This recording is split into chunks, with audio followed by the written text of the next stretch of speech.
test.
the call.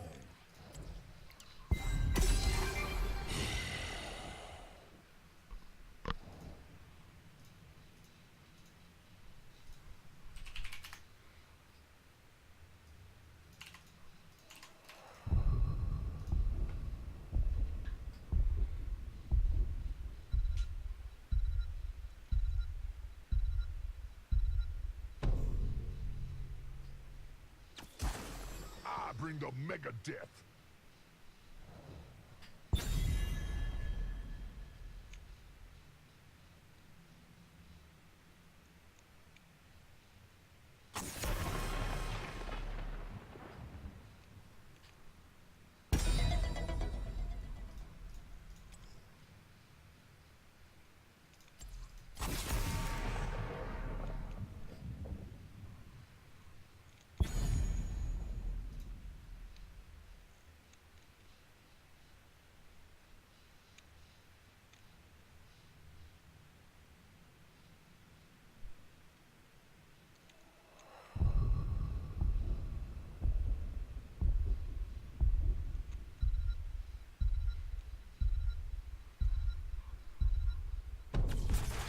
Balloon, grant us strength.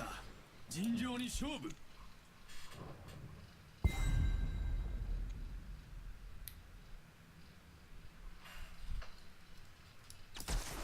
Glory to the Horde.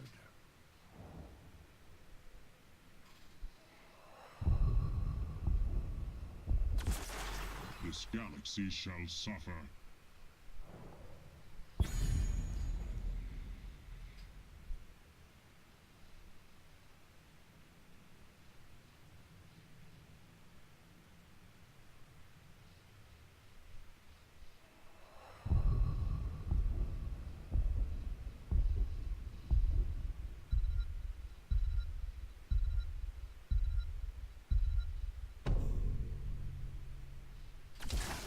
Our time has come.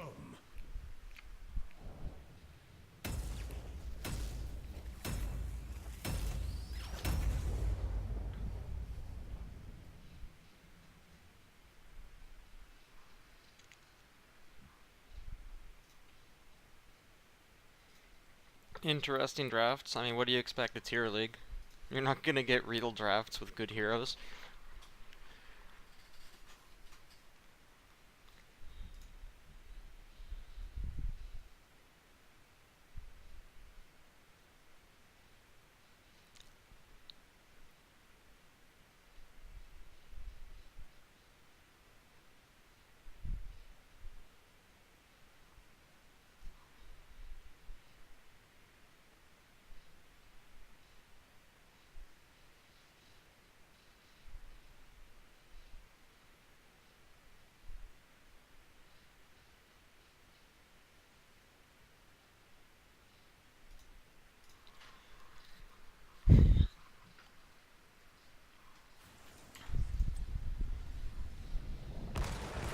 Get ready for combat, heroes.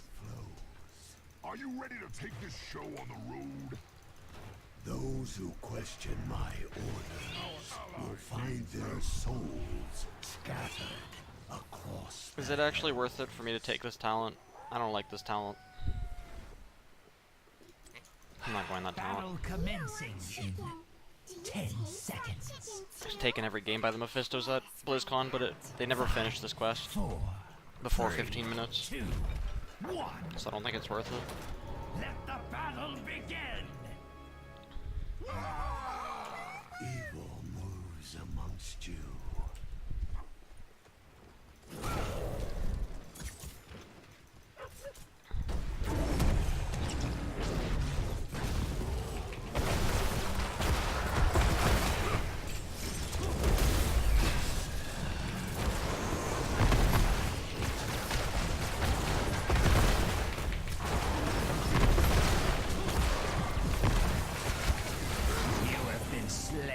Dang, I did so much damage there.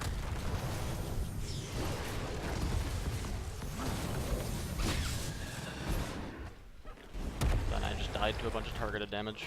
Genji auto-attacked and queued me to death. They nerf E-spell power? Yeah, they did. It's 15 now. Hero League debated, pretty much.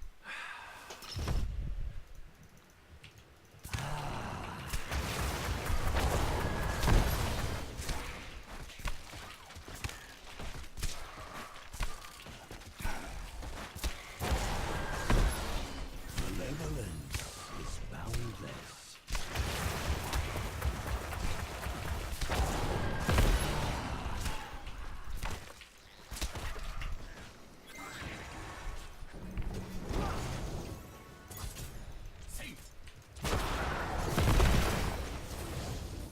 That's Chinese, right? That doesn't make me sound culturally insensitive. Am I gonna get right with cleansed? No? Death? No. Not yet. We still Alright, have then. work to do. Well, we're gonna have fun this game. Did Brightwing even spell shield me? Genji dash did 160, so I think she did. Damn. Sad game. Mephisto being taken in tournament twice, I think.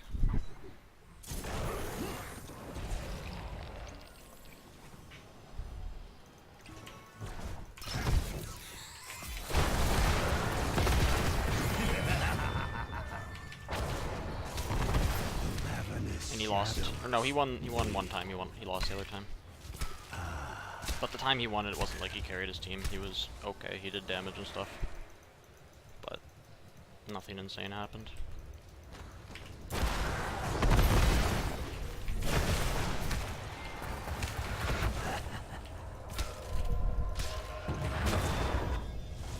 Oh yeah, Brightwing also has TP, which she never actually used The altars are ready. until just now. Capture them, heroes. When I really could have used the TP the first 2 times that I died. Genji's gonna hop over on me, maybe.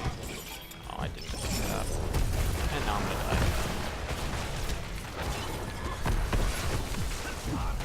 Damn, we're so unlucky. You will rise. Rangy, that's, yeah, pretty much. They're just sustained damage. They don't do anything insane.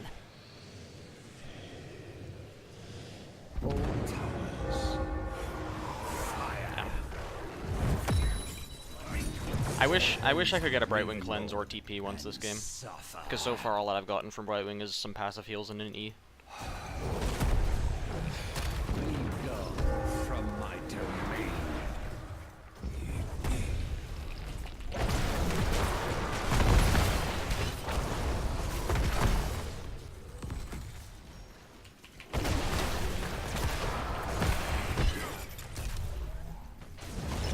There's no cooldowns for that. Oh hey, Brightwing Polly did it. Now we're gonna kill Diablo. I feel so laggy right now, actually. Hatred insane. flows. Choose a talent.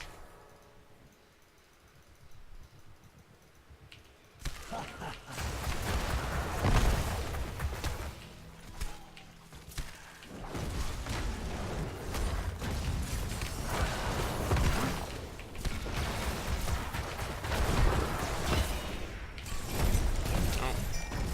Where's the Brightwing with the cleanse?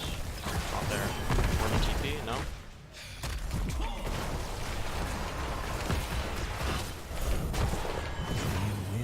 Alright. What's my ping? It says 30. Be ready. The altars are rising. from Oh, the just the mist. standard Brightwing pick that does nothing, I guess. With poly range.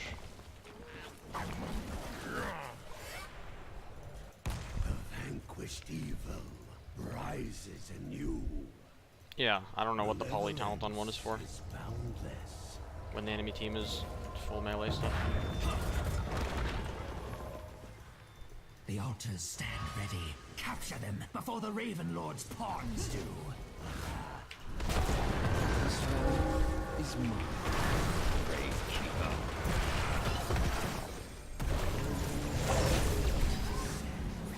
Treason must be rooted out.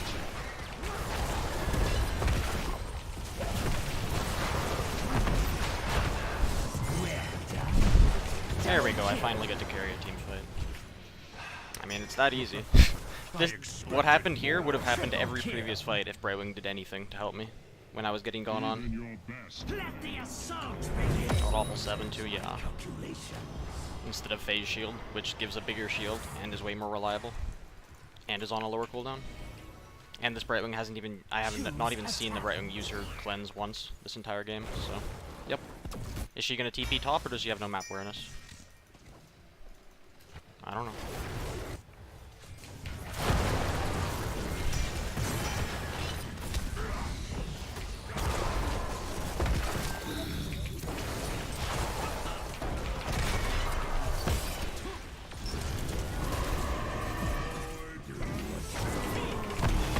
That was a good EDC slide. Yes. Send his servants to their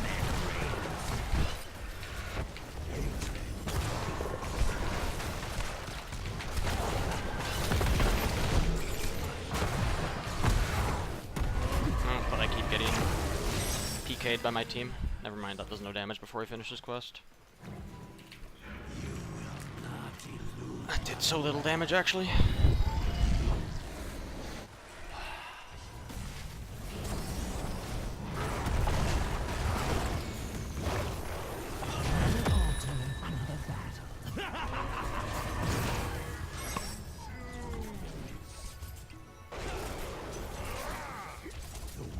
I'm waiting for the Diablo to charge.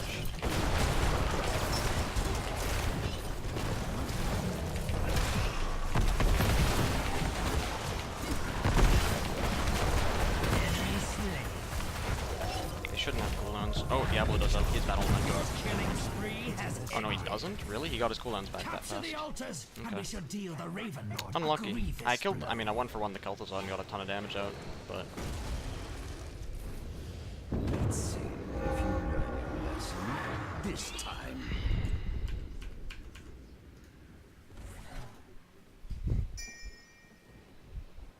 It's Hasu and Nurok. They're both here. Vanquished It's just, I don't know. The ZDC had that good slide here, but otherwise he's just wasted his cooldown a ton. This Brightwing, I've never seen this Brightwing use cleanse once this game, and their TPs have been bad. So, it's just a hard game. The enemy team is just, every single fight in the early game was just the enemy team pressing every button on me, and the Brightwing standing there and doing nothing. No cleanse or TP to heal. Nurok non support. He's doing more damage. He is 31k damage. He's probably been farming the Artanis for damage a bit, but still. I don't know. You just slid a menu move. Kel'Thuzad's top.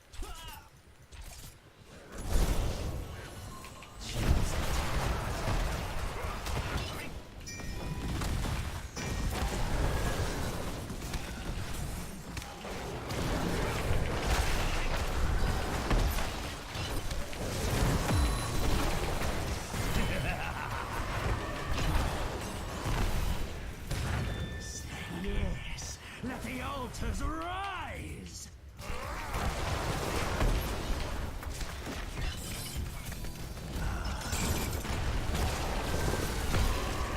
Finally, she cleanses something. Yes, send his servants to their grave!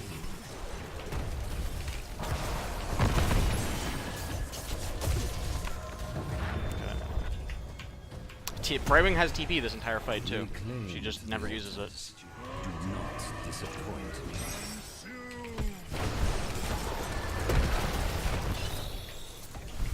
Show the Raven Lord the extent of my power!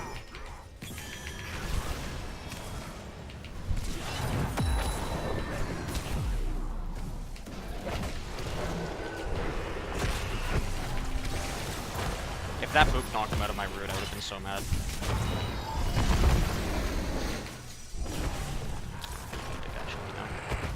No? Okay. Well, I'm just back in. Brightwing found another way to die. She's actually healing similar to the Malf, which is surprising. Malevolence is boundless. Respect the Mosh attempt. It would have been epic if he used it when he slid the Genji for instead of trying to do a flank on a Genji. Mechanically good player on most supports, yeah. Cleanse is mechanical.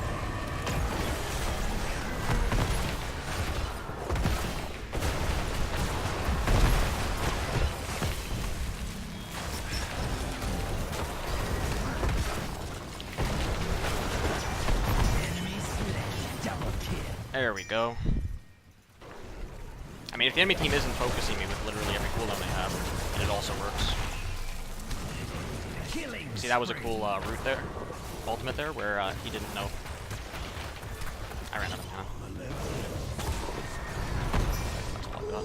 But yeah, what I did there is I was here, and my E pulled me back to here, and the Diablo was in between, so I ulted this way, and he didn't expect it, so he didn't dodge it.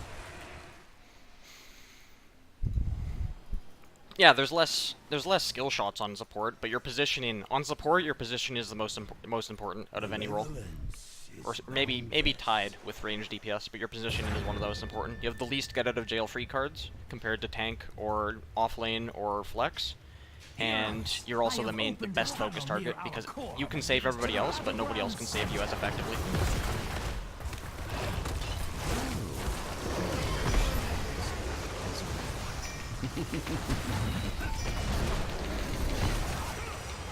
Alright, am I gonna get a Brightwing TP? Should at least this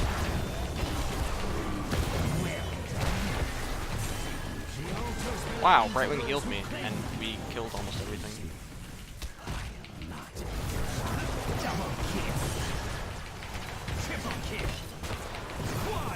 Easy.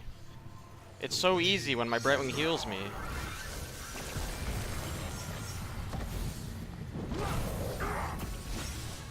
He should have another queue up soon, so I'm gonna wait for that. Slow. Okay. Send his servants to their grave. You shall fall. Just go back. Don't even know if Leo gets there in time. They didn't even try. Wow, that's lucky. They solved me, sure. Hopefully Brightwing's paying attention if the Diablo come down to me. Okay, no. The Raven Lord will not keep me from this realm. I mean, you need mechanics for cleanse. That's the one really big mechanical thing that supports need to be able to do. Other stuff like pressing Q on a Mal for a Lily, stuff like that is there's no skill involved in that. That's fine.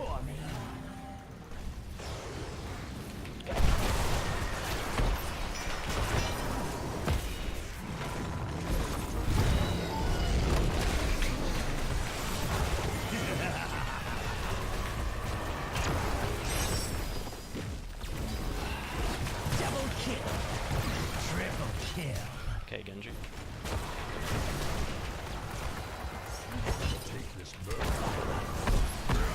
I mean, this game, as soon as Brightwing started healing me, or there were fights where the enemy team wasn't 5v1ing me, that we just started winning everything.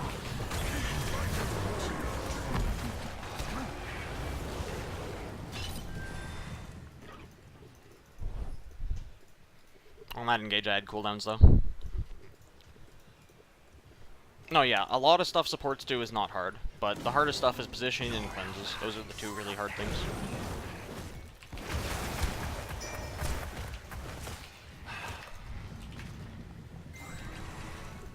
I mean, it's not as hard as a Genji or a Zeratul or a Maiev, stuff like that. Like, Flex is probably the most mechanical role, and then Tank is probably the most decision-making role. Or no, that's all. Like, the Tank is like pretty in between. I'm gonna stay here to push and do stuff. Do not let them take our towers. Yeah, I'm just trying to camp out of my things. Sure.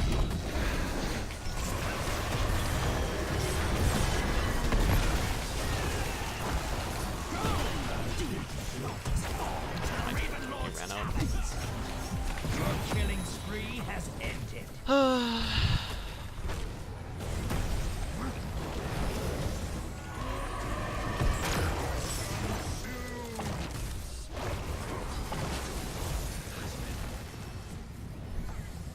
Probably least mechanical. I mean, Garrosh and Diablo are mechanical tanks. Muradin is, I mean, you have a skill shot. But yeah, a lot of tanks are just, you just press your buttons. Like a Joe. A Joe is not a mechanical tank. The only mechanical thing for a Joe is pressing D at the right time. Everything else is pretty point and click. I mean, there's still decision making, there's still knowing how to position and play team fights, stuff like that, but there's no mechanical skill cap. You're not gonna, in terms of like a team fight impact, as long as they're both standing in the same spot, a great Joe and a good Joe are gonna end up doing the same things. There's not gonna be any spectacular difference.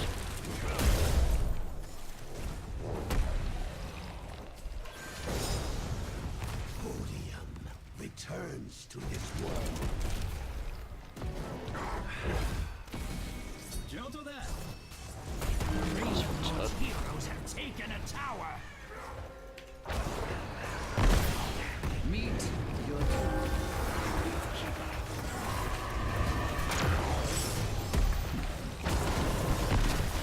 I'm gonna get the silence down on people here. I don't know, they cleanse it off so we're not silenced.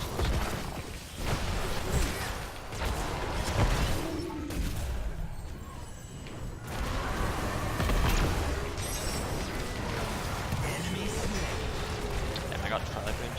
I'm still getting tons of damage out because my W was active though. Holy crap, that W did so much damage there.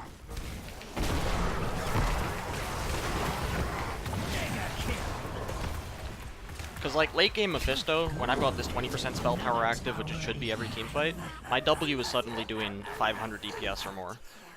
So like, Genji stood in my W for 2 seconds, he took 1,000 to 1,200 damage. The fuck is this match? It's a clown fiesta.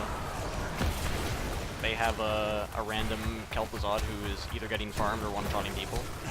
A Genji who's their only pro player on their team, I think. A random Artanis. I mean, it's just...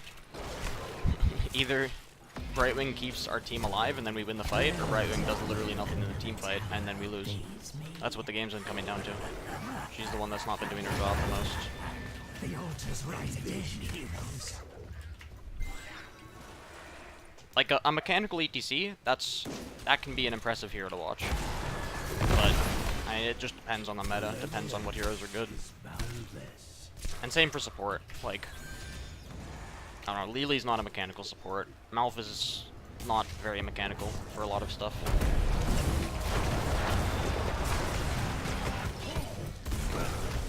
He missed chains, so that pillar's wasted. Do not disappoint me. Okay.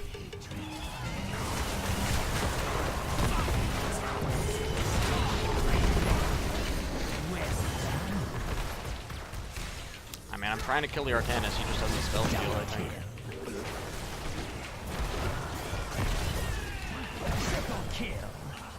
That was gonna flip me. Okay, nice CC.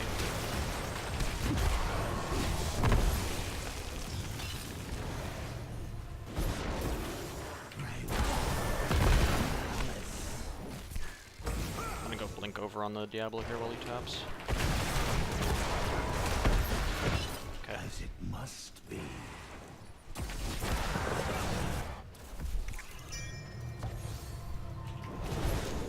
I'm gonna go tap right now. Never mind, we're looking for him too. Sure. I can't poke that Diablo anymore. Need to save mana. Malf's somewhat mechanical. I mean, his W is point and click. It's instant cast. If it was delayed, sure, it's a skill shot. His Q is point and click. His E is pretty much point and click as a follow-up. And I mean, there can be situations where you need to use it and choke point, where you can point and click on somebody that's already CC'd a little bit.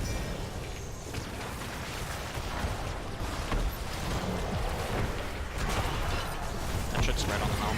Perfect. That wasn't perfect. That wasn't precisely what I was aiming for with that ultimate, but it got the drop on.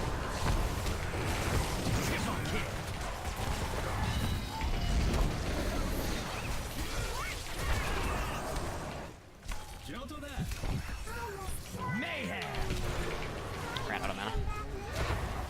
That almost pulled the Artanis all the way in. That's hilarious. I'm just gonna back right now. They're down 3. And so they return. Capture the altars. Dibbles not take spell shield. Yeah, Diablo did not take spell shield. Artanis didn't either, actually. And those are 2 insanely strong spell shields. It would have made my job a lot harder if they had spell shields. Not as hard as if I was a Jaina or a Li Ming, because Mephisto's a lot more DPS focused. But, and also we do have a Thrall, so they have a reason to take other talents, but spell shield would have been really good for them this game too. Yeah, W is the only skill-intensive abilities Malf has is his root and Twilight Dream, because Trank is also just you press the button and it does the same thing that it's gonna do no matter what. No skill involved with that. Yeah, we've got 2 Team Liquid people on my team.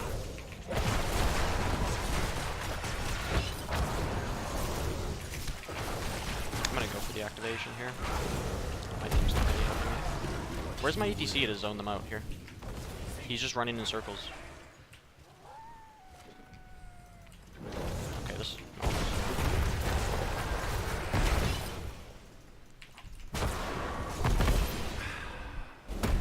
KT can slow siege his ghoul or whatever it's called.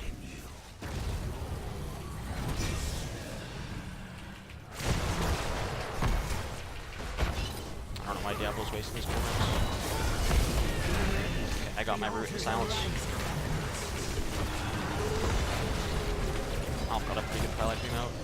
Diablo's healing a lot. There we go. I'm getting really good damage out. Double kill.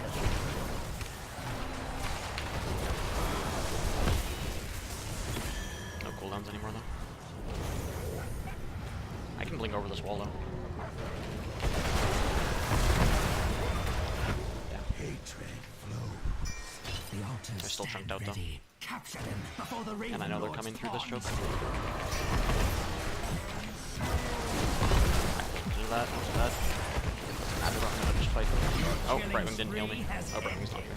That's my fault. I thought that was a Brightwing when Thrall came up. Activate the towers. But I got it into the damage, so we should still do this. Yeah, I mean, HOTS is definitely a more decision-making focused game. Decision-making, rotations, positioning, stuff like that. Whereas in other games, like, there is a mechanical skill cap is definitely a lot higher for most of the time. Like, I would say heroes like Genji, Maiev, Zeratul, those all have similar skill ceilings to heroes in other MOBAs. But I mean, you could say also, like, you could go look at Garen MVP. and heroes like that.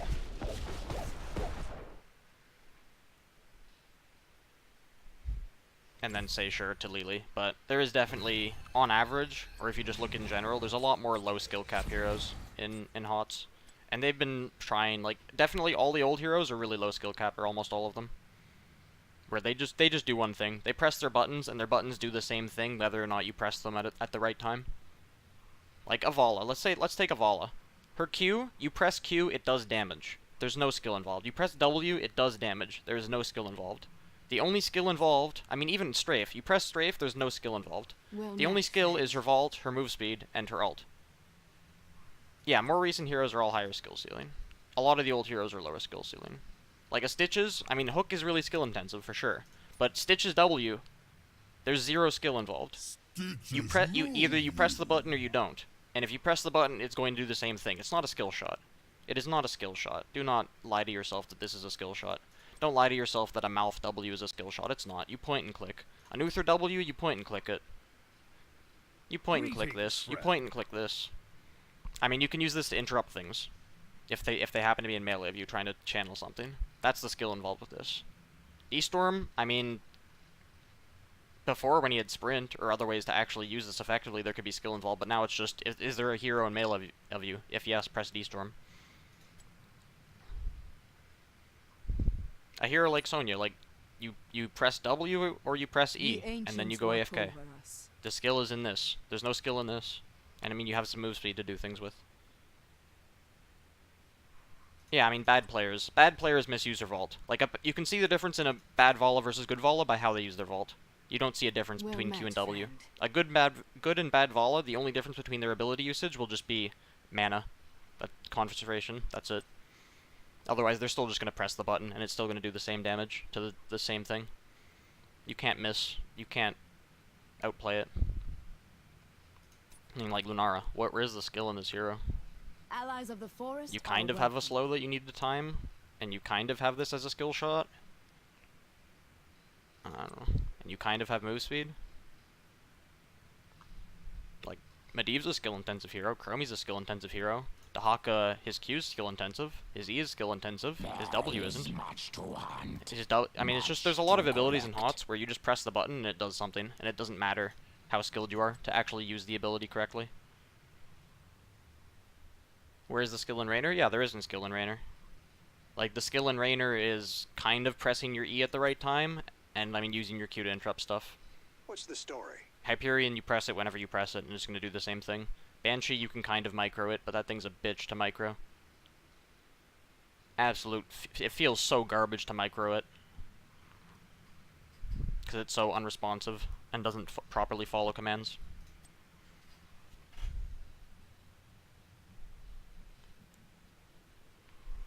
Yeah. And I mean, you can, I mean, that is just looking at base kits, so if we go to Lunara, she has some, like, talents that take skill. Like, say, Allies of the forest. I mean, these two talents both take skill to use, especially this one. This one is basically a cleanse for DPS players. And that's really, that can be really, really strong against certain heroes. Like, if you cleanse a Garrosh taunt, and, this is a 13 talent, so it's expensive. It's not like a level 1 talent for Tehran that gives her stupid cleanses for free. This is a skill-intensive, high cost, high reward thing to use, for sure. I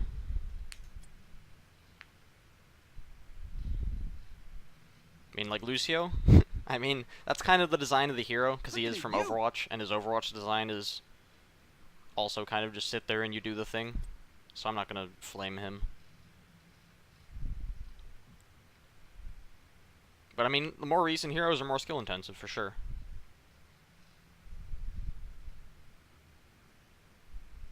If you compare, like, these 20, 25, 30 to the bottom.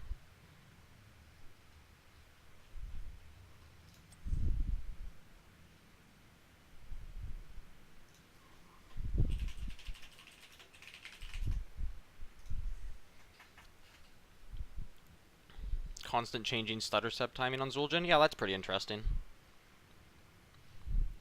White main skill intensive? I mean, the design of white main is to be skill intensive, where you have this constant balance you need to strike between getting immediate healing and not running out of mana for the long term. The problem is that she has two really stupid talents that make her not need to care about mana, and basically let her do whatever we want. If this talent didn't exist, and this talent didn't exist, she's way more skill intensive. But as it is, she's just brain dead. The issue is in the implementation, not in the design. Whereas the issue with, like, the design of a Stitches W is just the design of the ability. It's so basic and doesn't do anything. Li Ming? Yeah, Li Ming's a skill intensive. Like, any skill shots are skill intensive, for sure. If they actually have delay. Like, say, you can't say that a mouth W is a skill shot, because it's instantaneous. You cannot react to it, you cannot dodge it. You just, if you clicked on the enemy hero, it will hit. And if you didn't, then it missed, and that's just you using your mouse properly. Something like a Nova Q. Even a Nova Q, it has no animation. It has no cast time. There's no way to react to it. Either you clicked on the person or you didn't. Like, if you add in ping as a factor, then sure, this is a skill shot. But on 0 MS, this is not a skill shot. This is point and click. Like a Nazebo Q, that's a skill shot. Nazebo W, that's a skill shot. That takes skill. A Rainer Q, even Rainer Q, you can't react to it. It's point and click. What's the story? Either your mouse was on the person when you pressed Q, or it wasn't, and it either hits or misses. I mean, if you compare it to skill shots in other games, they have a lot higher cast time and a lot more visible animations, whereas Nova's Q, there's less than 1/10 of a second, and there's no visible animation. There's no difference between her Q animation and her auto attack animation, so there's no way to react to it, even if you could react to a less than 1/10 of a second animation. I mean, Nazebo's E is not skill intensive, at least for the player. I don't know. You just press it towards people. It's more effective if you're in melee, and then you just clicked on them. I mean, like, mobility spells, skill shots, those are always skill intensive. Yeah. High risk, high reward cooldowns, like, say, evasion, are skill intensive to use, where you don't just press it and get guaranteed value no matter what. You have to actually time this ability, because it's a long cooldown. If this was a 5-second cooldown, you would just hold down your E button in every team fight. It's the same thing as, like, say, if this level 1 white main talent was a 40-second cooldown, you wouldn't just smash your face into the keyboard constantly, because you couldn't get away from that. But as it is, you just smash your face into the keyboard as a white main player, and you just have infinite healing. You never run out of mana. So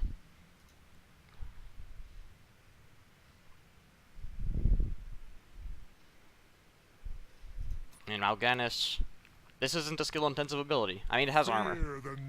It has armor, so there's skill involved with using the armor. But really, you're just going to press it, because you want to get the healing from your trait, and that's more valuable than the armor anyway most of the time.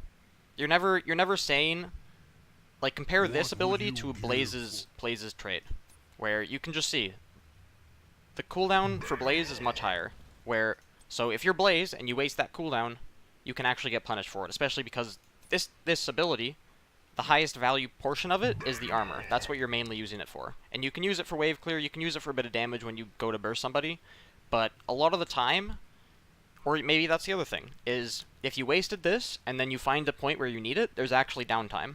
Whereas if you waste this, it doesn't matter because there's 5 seconds of downtime. Fear the Nathrazim. Pointing and clicking every 2 seconds, what? FPS players point and click every 1/10 of a second in the right place without missing. It's not a skill. Take your time. My patience. If you had to point and click every 1/10 of a second like an FPS player. Dark conversion? Is it? Fear the I mean, like, you do have to Nathrazim. use it when you can't be interrupted.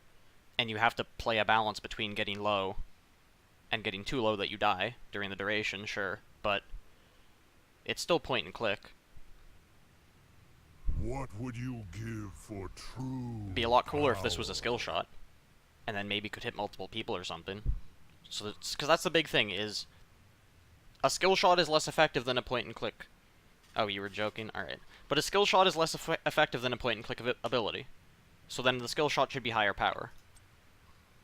But then, I mean, Blaze's Q is kind of a skill shot, but it's on such a low cooldown that you're not using a Vala's Vault to dodge the Blaze Q, because that's just a bad trade. You're not going to do that. You're not going to use, I mean, you could use, like, a Leeming Blink, that's a 5-second cooldown. You could use that to dodge a Blaze's Q. But you're never going to use a bigger cooldown to dodge this Q. It's still a skill shot, and you'll still try to walk out of it, but it's such a low cooldown and it's such a low cost. Same with Hanzo Q. Hanzo Q is pretty point and click. Hanzo. And it does enough damage that you would want to dodge it as a squishy. But as a tank, you're just going to sit, the Hanzo's just going to stand there and he's going to point his Q at you and he's going to click on you and you're going to take it. Hanzo's W is skill intensive, his E is skill intensive. This is pretty skill intensive. This is a joke. But if it wasn't a joke, it could be skill intensive, maybe. It is time to act. Yeah, the power creep's annoying. It would be nice if they were updating old heroes at a faster pace. Because the Rainer rework and changes were really nice. The hero's basically the same. All that they did with the rework is they made this active. They gave him a buff to his trait instead of it just being basic attack range. So they gave him a new trait, and then they gave his Q a slow, and then they gave him some new talents, and that's all it took to take an unplayable hero to be really top tier in competitive. You don't have to do anything insane. You don't have to flip the table every time you rework a hero. And they're not trying to flip the table a lot of the time with hero reworks, but auto reset and yeah, that was a big quality of life thing too.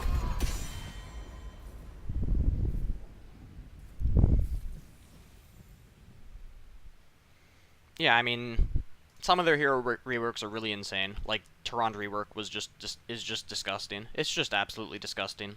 The hero's numbers. And like same was with Malf rework. When he was reworked, he was disgusting.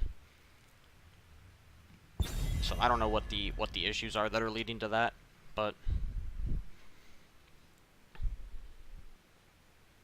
good from separating new brainer from good brainer, sure.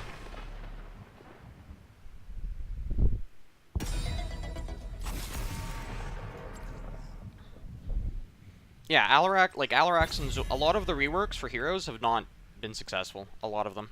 The Alarak rework didn't change anything. The Zul'jin rework made him worse. The Samuro rework, that one was pretty good.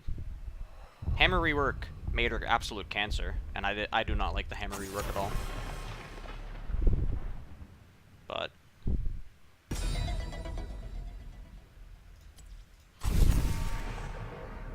Malf was equally disgusting before his rework. Yeah, but the rework was supposed to fix that, and it didn't really. Artanis rework? Rework. They changed like 5 talents on this hero. Is that even a rework when you do that? Like, come on. That's just a patch. That's just the hero getting some adjustments to the talents. That's not a rework. Artanis did not get quality of life fix, a new trait, a rework of his active skill.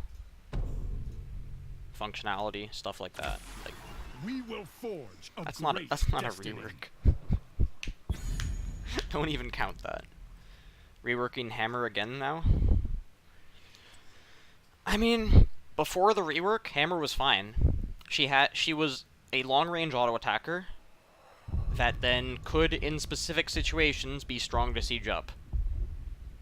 And, I mean, I feel like you should know, if you were just making this hero do nothing when she's not sieged up, and do everything when she's sieged up, she's going to be cancer to play against. Because either you have the heroes to punish her when she's sieged up, or you don't, and then she does whatever she wants. And there aren't even any heroes that can punish her, except for a couple. And that's where the issue is.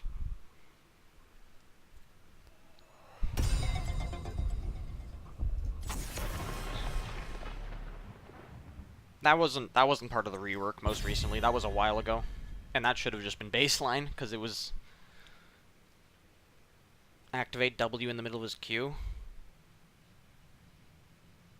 Yeah, I mean, that's fine.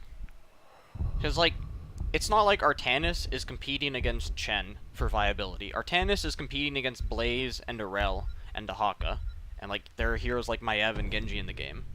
A hero like Artanis is just not going to function. He needs something added to his kit for him to be an interesting hero that does things. Because as he is now, you can mess around with his numbers, and unless his numbers go super high through the roof, like Tyrande, he's not going to be insane. And I mean, Tyrande, even if her numbers weren't insane, she would still be good, because she has so much stuff that is useful in her kit.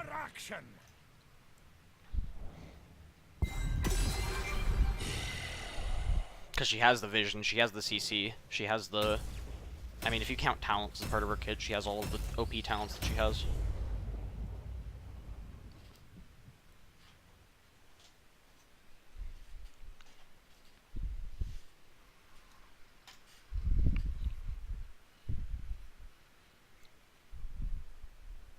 Yeah, there's a heroespatchnotes.com is a useful website to look at the changelog for heroes.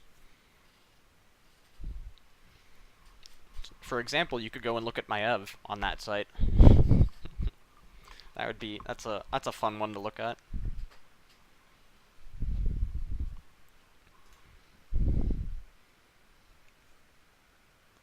I think Sergeant Hammer, if they rework her again, it's best to make her siege mode a utility thing, and like a much more conditional thing, rather than making it mandatory. Because when you make it mandatory, the hero's cancerous. And she's either going to be terrible or she's going to be insane. And there's not really going to be an in-between. Because you just can't... You can't interact with the hero. It's not like she's shooting skill shots at you. No, she just has twice as much range as everyone else, and she's auto-attacking. You can't dodge the damage, you can't do anything to her unless you walk into her. And then she has counterplay for that, so you just don't do anything. And if she didn't have counterplay to it, then she would be useless. Or if she didn't do enough damage, she would be useless. But The battle begins!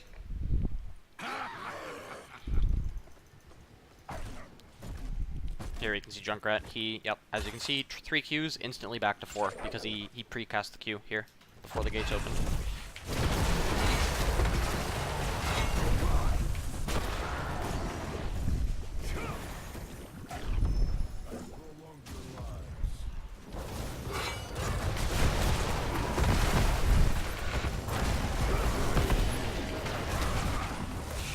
Map click there. It's not good. Not optimal. Took 1 extra Phoenix auto attack, which hurts a little bit, but nothing ridiculous. It's not like I died to it. You will serve the whole, or be crushed beneath it. The beacons are energizing. You have to control them.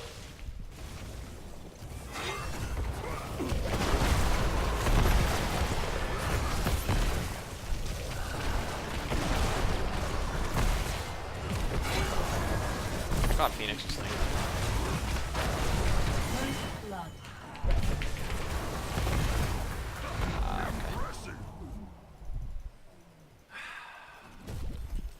The beacons have activated. Control them. Let this work.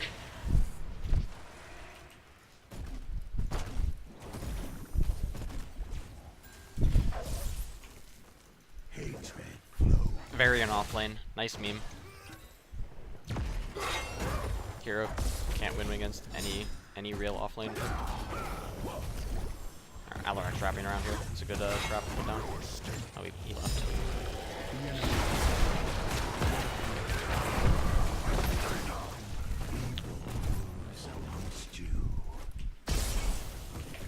Gotta make sure Phoenix can't be charge shields for free.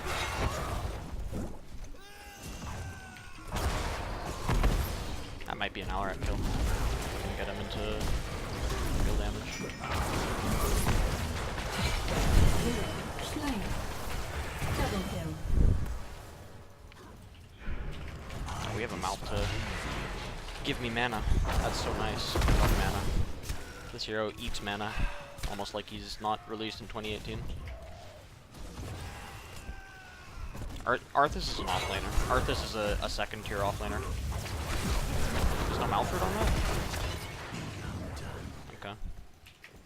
Arthas is tier 2 offlane, like Leoric. Or Malthael is like 1.5. But yeah.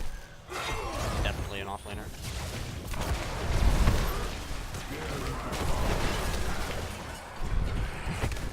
Enemy defeated.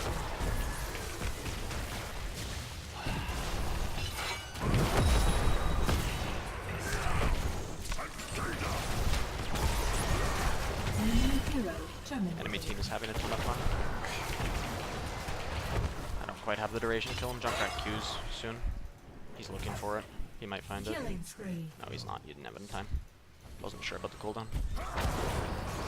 That's pretty much the last thing I'm tracking in my head is teammates' cooldowns, especially just random damage cooldowns. Alright, so there's a Snoop over the wall here. This Malf should really just be holding root for the Garrosh stuff. He's not wasting it, so he can't actually do things.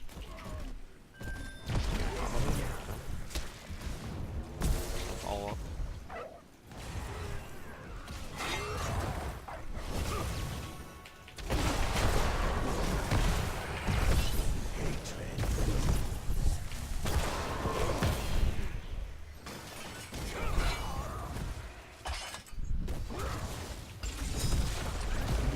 Select a talent. Oh, those are just targets here. I got a decent shield here. Oh, that's an Alice messes me though. Nice. He had to kill himself with that. Nope, he's a Garrosh, he's fine. Oh, no. Yeah.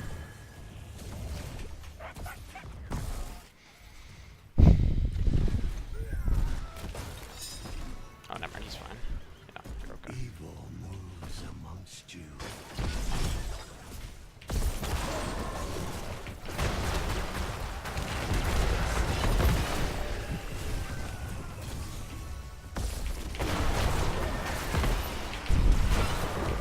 Oh, my Q cast late. If I was 0 MS, my Q might have killed Alarak there.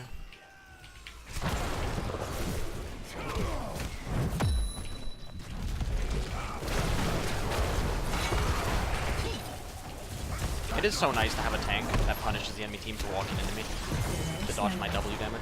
That feels so good. We are victorious.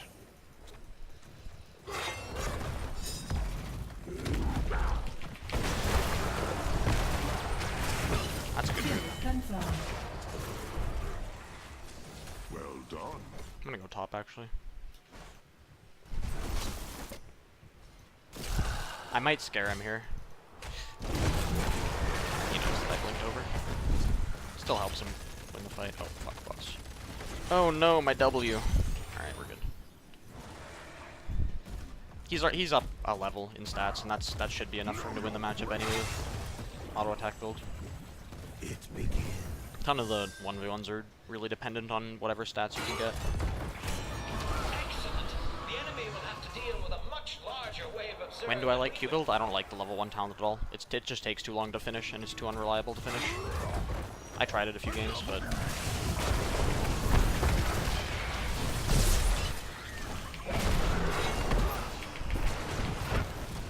W wasn't amazing.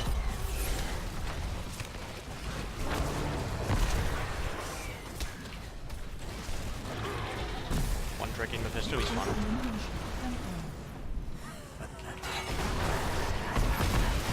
I'm gonna improve Murder here. Oh, I just did. Wait. Almost as good as a true orc. I feel like this Garrosh might be a pro player, so he's been good.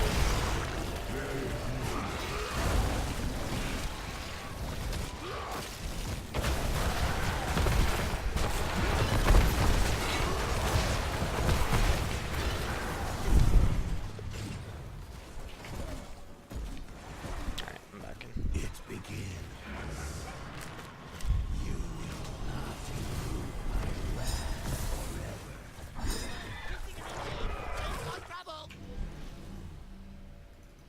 We are clear of the Zerg. Huh. Who designed this ramshackle facility? Oh wait, I did. Malevolence is boundless.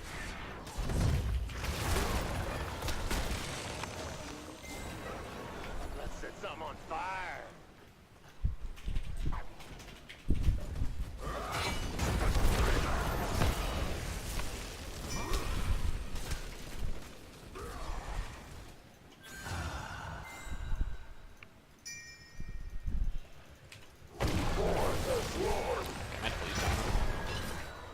Might get a Melfin right to get back faster there.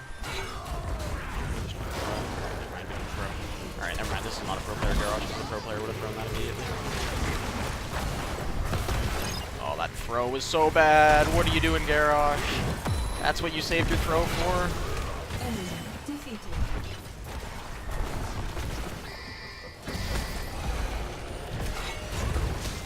Double kill. Triple kill.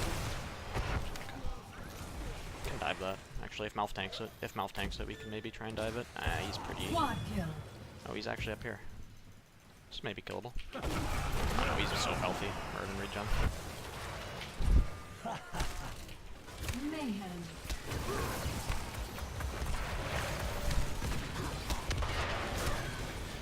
Durance versus Consume Souls. Durance versus, in general, Consume Souls if we're diving the back line with like a Genji or a Junkrat Riptire, but they're just all front line. We're not diving them ever.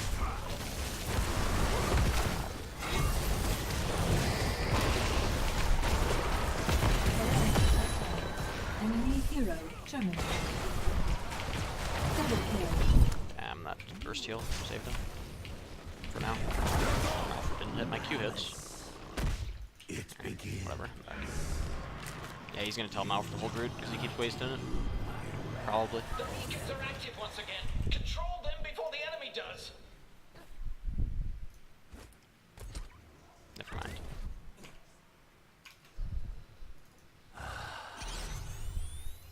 That's a really random question. Nice, I got cheered for 1 bit. Thank you for the penny. I'm 1 penny richer.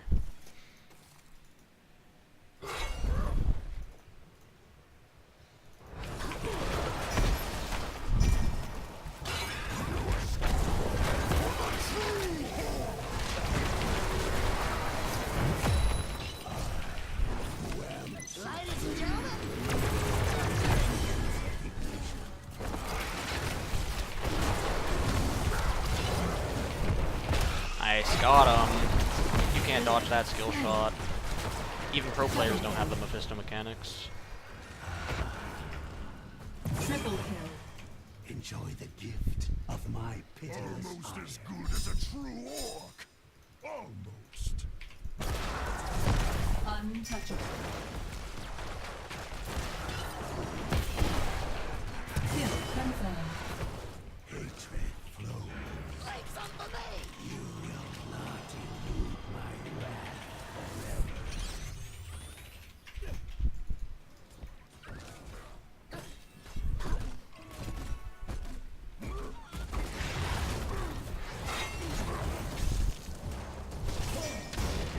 Reaver doesn't like money. I mean, everybody likes money. I just don't need it for anything.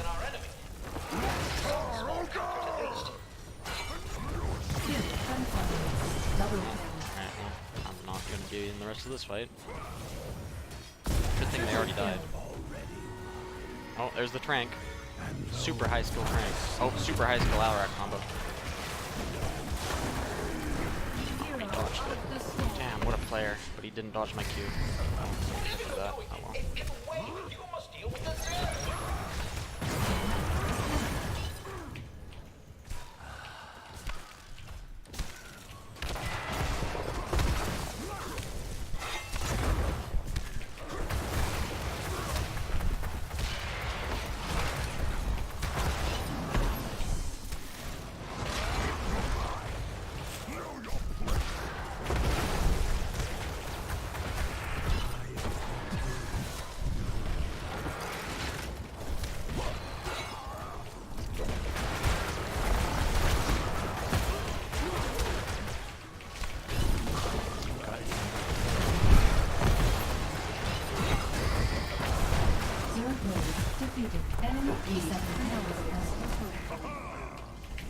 Oh, I didn't realize that.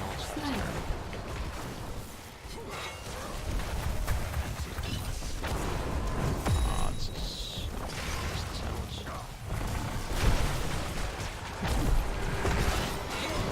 That's bad. No, I needed to ult at the end of my ether again, like I did before.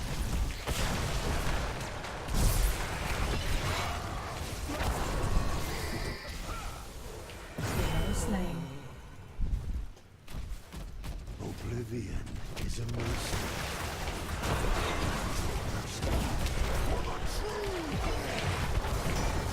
Oh, well, thanks, Duko. Oh, please. I need aid. Okay. If Malf hits one more W, I can actually go in with some spells.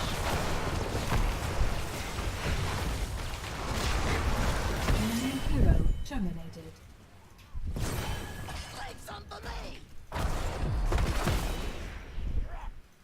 The Phoenix W hurt.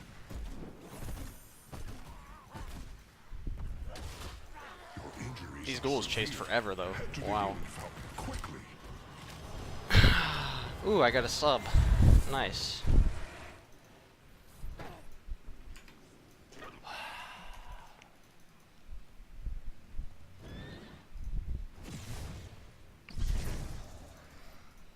Here we go again. Making this hero. I mean, we're also 3 levels ahead, so I do actually one-shot anything that I touch at this point. That is just the standard 3-level lead. If I hit ult from Fog on Stukov, I kill him for sure. I think Muradin saw me. I'm sad. I'm so sad.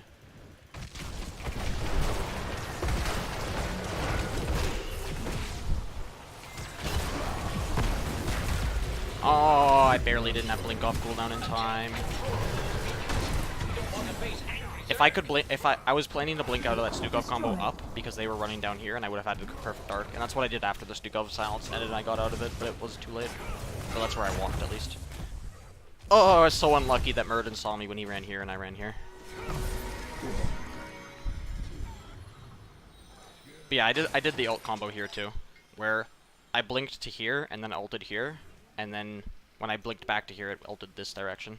Completely different direction, because the ult goes to where you clicked, not to the direction that Mephisto's facing. And it's the only ult in the game that works like that. Stat difference between levels wasn't so high. It's not that high. I mean, like, if you're 2 levels down, you're losing the game to talent tier anyway. And you need to be, I mean, 2 levels is a big deal. 2 levels is like the entire wall, entire fort times 2. And I mean, you should be that ahead if you're that ahead. I mean, if you have 27 kills to 7, you should be ahead. I mean, 1 level lead, you can very easily fight through if you fight well. 1 level lead is it's still noticeable to pro players, but otherwise no. And I mean, you should be ahead if you're ahead.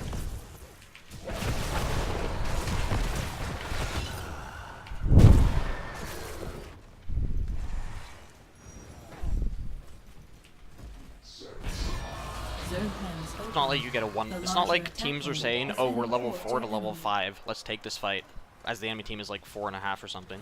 You don't do that. I mean, you could, and maybe the game gets to a point where that is actually a real thing that happens. But in general, no. Arthas is running down actually.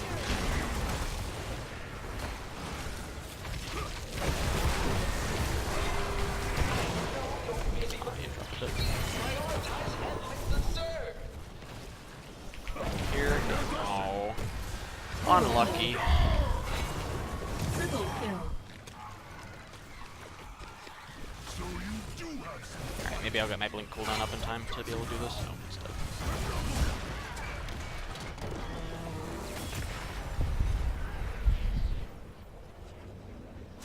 You did it! Nice job, heroes! MVP. That could be their BlizzCon accounts, actually. That's probably what it is their BlizzCon accounts that they're using. Maybe not. That's not, I have not nearly enough information to say that confidently.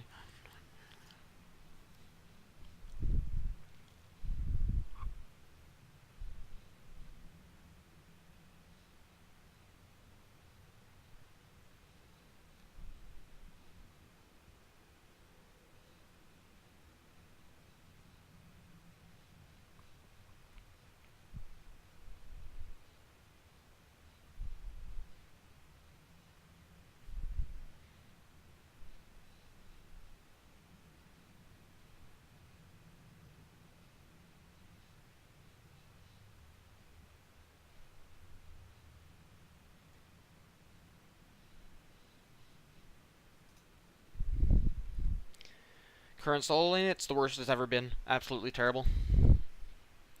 And it's disappointing that they haven't done anything, because it's been in this state for the entire year. It's been dominated by the same three heroes the entire time. Irel, Blaze, and Ahaka. And there is no variety. There is no skill involved with it, because all that these heroes do is, if they take any damage, they heal it off for free. They go between 2 minion waves and they clear it instantly. And there's two reasons why this destroys the meta for the offlane. First of all, even if you have a hero that is good at fighting them, like say a Thrall or an Alarak, they heal off all the damage. So they clear the wave while face tanking your entire rotation of spells and everything, and then heal off the damage anyway. And the other reason is that these are the main heroes that can go back and forth between two lanes and soak them by themselves. So, because every 30 seconds a minion wave spawns, so they go mid wave, clear it, top wave, clear it. Mid wave, clear it again. Never missing any soak. And they're the best at doing it while being able to heal all the damage that they take for free, and while being able to contribute significantly to team fights. Whereas, I mean, there's other heroes that can double soak in the game, like Zul. He can double soak. What he can't do is face tank an Alarak while clearing the wave. What he can't do is show up to team fights and have similar impact. Same with Samro. He can't go between two lanes and soak them both. So your team just has a significant macro disadvantage. So you have to take these heroes. If you don't get these heroes, there are a couple substitutes. Leoric can do okay. Arthas can do okay. Malthael, he can do okay, but if he gets ganked, then he will die. So you have to play a lot safer, a lot more cautiously with him. Whereas these heroes too, they can face tank one hero forever and heal off all the damage. In addition to that, if a Genji shows up and ganks them, they don't even die. So they can play super aggressive, they have no risk involved, you can't punish them at all. There's nothing you can do. And no, Mal'Ganis is terrible in the offlane. He's not going to be an offlane competitive. He has no wave clear.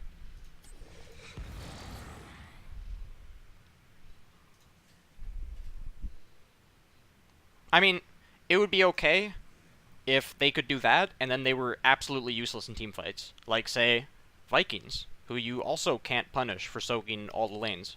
But then you go to a team fight, and they do nothing. These heroes show up to team fights. She used to give 35 armor on her jump, which was ridiculous with this talent. This used to be 35 armor for 5 seconds. Almost 100% uptime, your team has 35 armor. Absolutely stupid. Blaze, he drops a bunker. That is literally more HP than Muradin's avatar for any teammate, plus a soft cleanse. Plus it does higher DPS than any other hero. Plus it gives bunker when it dies. Or it gives armor when it dies. Or when they leave it. Yeah, on a 1 second cooldown, so it would just be 100% uptime if you take this talent with it. Remember the lessons. Yeah, 25 armor is still stupid too. It is. You can still look at team fights at BlizzCon and say, this hero was going to get one shot, but then they had 25 armor from the Irel, and they had 10 armor from the Malf Trank, and they had 25 more armor from Raynor Z, or some dumb thing like that, so they took no damage instead. And that's the offlane. And that's the game. Armor is really stupid. Because there's too much of it.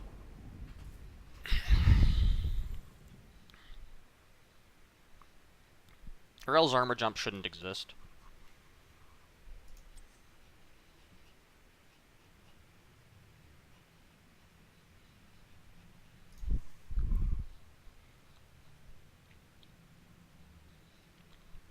Yeah, Rel's heal should only proc when hitting heroes, for sure. She already has free sustain with her Q. She doesn't need more in the lane.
Where can you go to definitively know? You can't.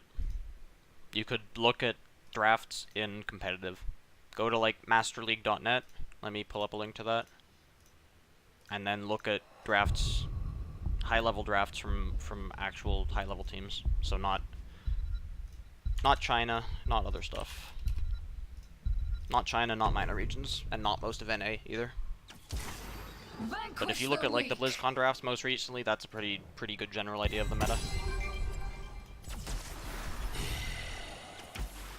Where will we end up this time?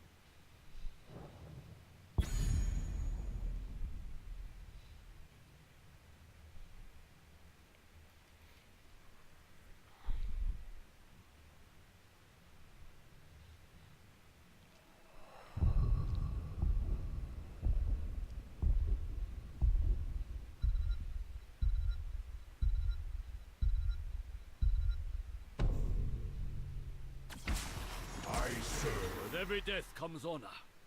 With honor, redemption.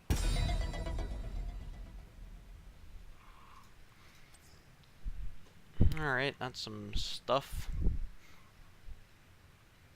Guess I'm banning out Irel or something. No, I don't even ban Irel. Banning this guy.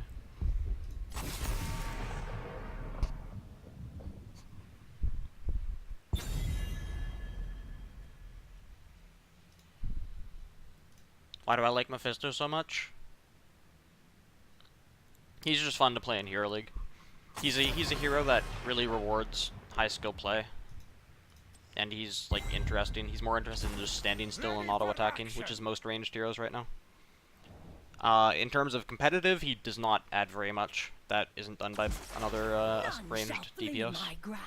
Like in competitive, there's no reason to pick him over a Rainer or a Phoenix or something like that. They'll just do the same damage more reliably, more focused, while being tankier, and they can do better PvE. PvE, wave clear, PvE, merc camps, PvE against buildings. Yeah, I mean, there are sites that have guides, but a lot of the guides are not accurate, at least for competitive. For Hero League, whatever. I have no idea what a Hero League meta looks like, other than Garrosh is probably the best hero in the game for Hero League.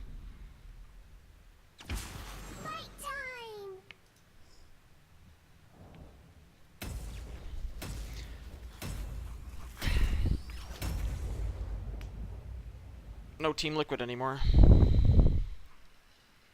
Oh. Oh, this is a GM game. How interesting. That I was banning over number 12 and number 51 GM with a barely 60% win rate, I think.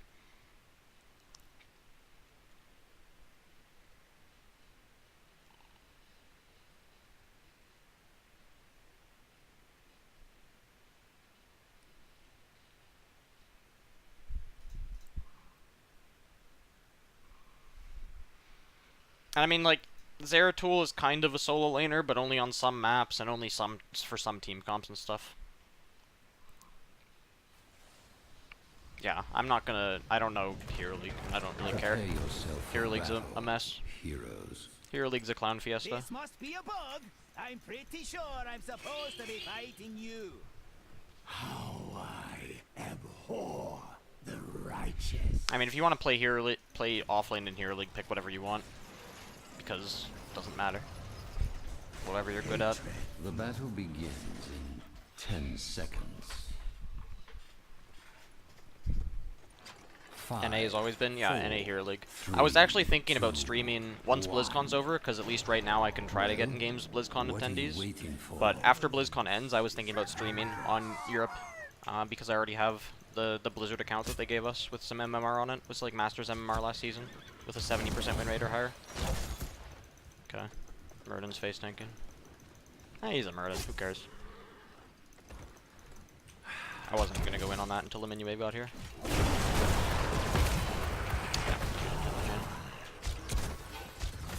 Okay, that's better.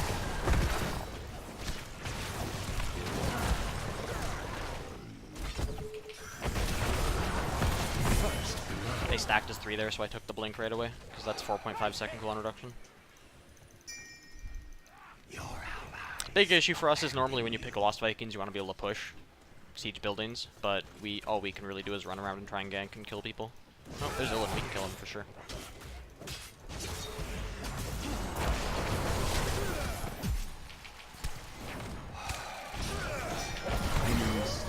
I'm gonna get mana right now.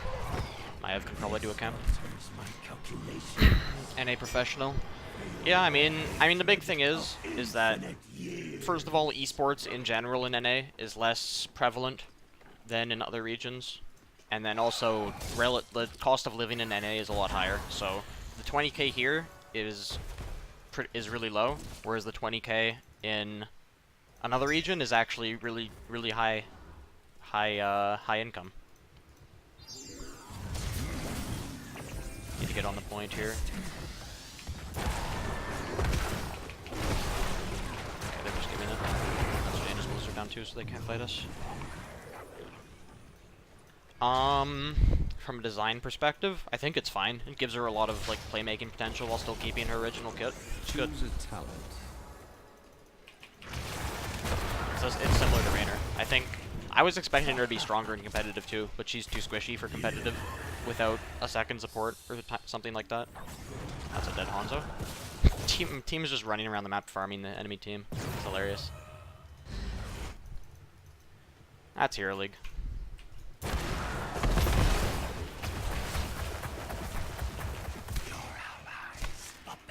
Unfortunately, a Viking died, so I have to solo this, but... Oh, there's a Stitches here. That's really random. Oh, this one's good. I'm gonna be able to live here. Unless I kill the Jaina. I guess I killed the Jaina. Now I live because the Viking slows the Stitches. A big part of that was the minion wave doing so much damage, but I actually missed all of my W damage too, so I did not play that great. I was not expecting Stitches to be here. That really surprised me. That was very strange how he even would have gotten there, because he wasn't mid, so he didn't go through here. Because maybe I didn't have vision and he snuck around. But that was an unexpected rotation. Increase her sustain, reduce damage on her combo. I don't know. I haven't played her since the rework or anything. I've only played against her a little bit. That kill was pog. I didn't do anything. I just auto-attacked her, and my minion wave auto-attacked her, and then she died. I didn't do anything there. I mean, I pressed my Q on her, and she didn't dodge it, and she face-tanked a minion wave, and then she died. There wasn't anything. We can go on Stitches. Waiting for a spell shield to drop before I use any spells, and I didn't. I missed so much W damage there.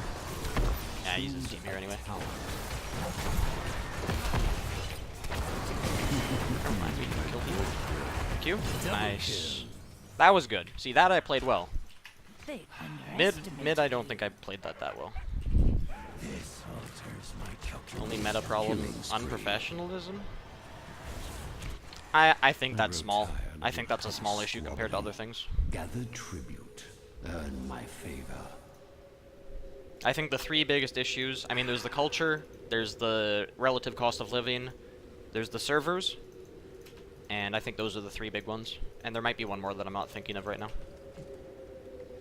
But those are the 3 biggest ones that really hurt it. Hurt NA competitively. Ill and safe. What's the server problem? The player base is split in half, and this is the only region where there's 2 servers. There's multiple servers that split the player base. And that's an issue. Zara blinked there. He might not actually get his wormhole off.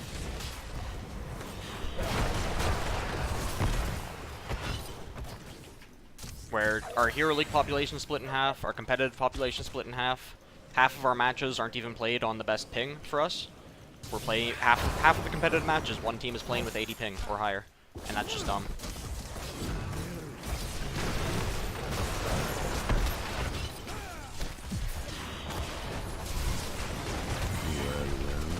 The classic can show up as 5 to a team fight and then still lose to the Vikings comp while they're soaking every lane. And they bribed out your siege camp. That must, I mean, we're already ahead by a lot of experience. I'm waiting for Hanzo to use his jump before I use my W. It's a high cooldown. I do need to make sure I don't die, though. But,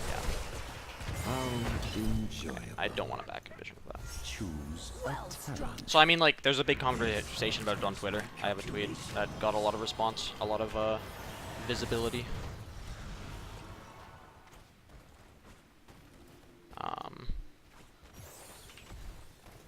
Because here's the thing. Is Central server is central. It is located in Texas. So you would expect that everyone would have decent ping to it, because Europe has a single server, and it's pretty centralized in Germany or something.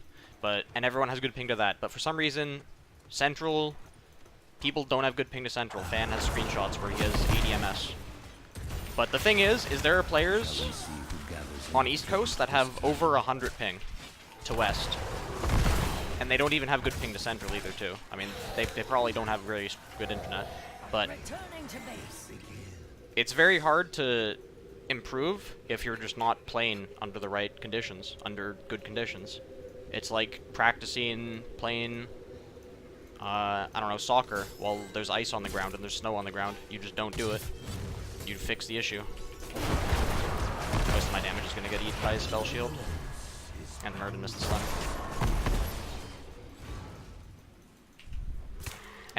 Yeah, I mean, NA's internet infrastructure is terrible, for sure. I'm gonna ult on that.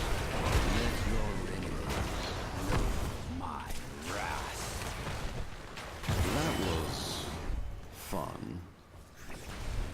But what outliers in EU yet? I don't know. Go ask them. Mayhem. I actually did a tweet a month or two ago asking what do EU players get as their ping to the one server. And they said that it was like at the highest was like 50 to 60, I think, was what was responded. You can check on Twitter. But I believe that's what the response was. Excellent. They're still cursed, so I can just go up to Zero here. After he blinks, I blink. Oh, he blinked way further than me though. He blinked over the fort. His blink might actually be a bit higher range than mine too, very slightly. Oh, Russians get terrible thing for sure. But I think Russia might have its own server, or Russia might just play on Asian servers. I don't know about that. I don't know if there are even pro players in HGC that live in Russia. I think they're all Western or Central Europe. Or I guess Eastern Europe, not counting Russia, because Russia's kind of weird. Russia's kind of... Yeah, Homie posted from Burbank that he has 37 MS. So I feel like Fan just has bad routing, or a bad internet service provider, if he has 80 MS. Because I looked at the map of the United States, because I'm not familiar with United States geography. But I looked at it and I compared the distance, and the distance from where I live, which is Toronto, to Los Angeles, and then comparing the distance from Los Angeles to Texas is half. So I mean, only part of the equation is distance, but it's a big part of the equation, and so they should just have half the ping that I have. And if I have 80 ping to Los Angeles, then they should have 40 ping to Texas, type of thing. And if I have like 40 ping to Texas too. I did have lower when I was in Toronto, which has good internet, but it doesn't make sense. And I mean, Blizzard, it might be Blizzard server issue, it might be some other stuff, but it should be improved. It's not competitive, basically. And I mean, there are results to show for it, where Tempo Storm this year every single match against the on West against the Central team, they won, and they lost a lot of matches against Central teams when they were playing on Central servers. And that's just a big deal when it affects performance that significantly. I'm gonna ult out of this immediately. Double kill.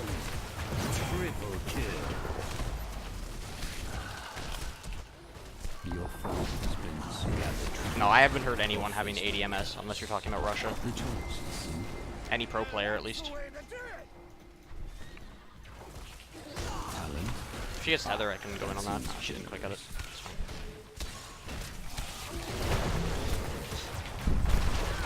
Caught his jump, but my E pulled me back. Murden had to go a bit sooner there if he wanted to get that kill for sure.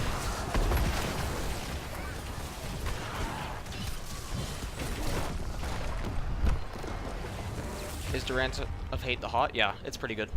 It does a lot of damage, and the root is really strong. It's just the 1 second channel is unreliable.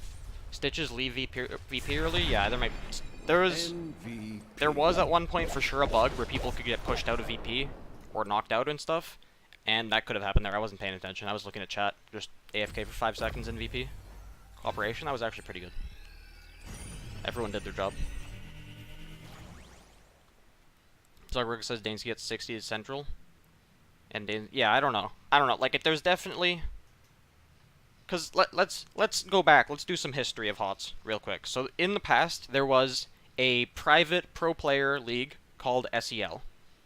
And in that league, basically all the pros got invited because everyone hated Hero League, or didn't like it at the very least. So all the pros went in. And in the past, let's go back a year, 2 years, the majority of the pro scene was West players. At least 60, 66%, 70% were West players. And what they wanted for SEL was only have matches on West. And the Central players just sucked it up and dealt with it. We just played on West, because it's still better than Hero League.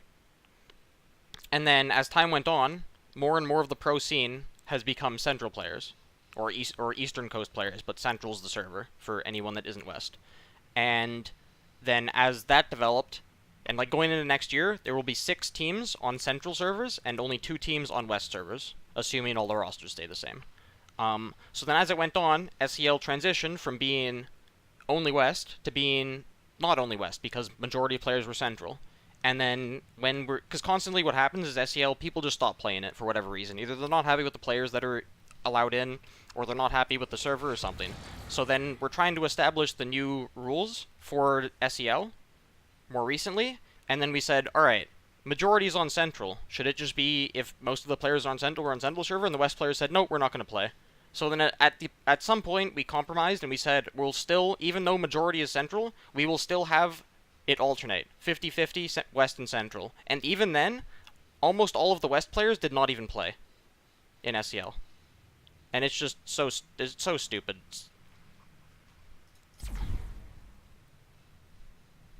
In other esports, do they have this problem? Not really.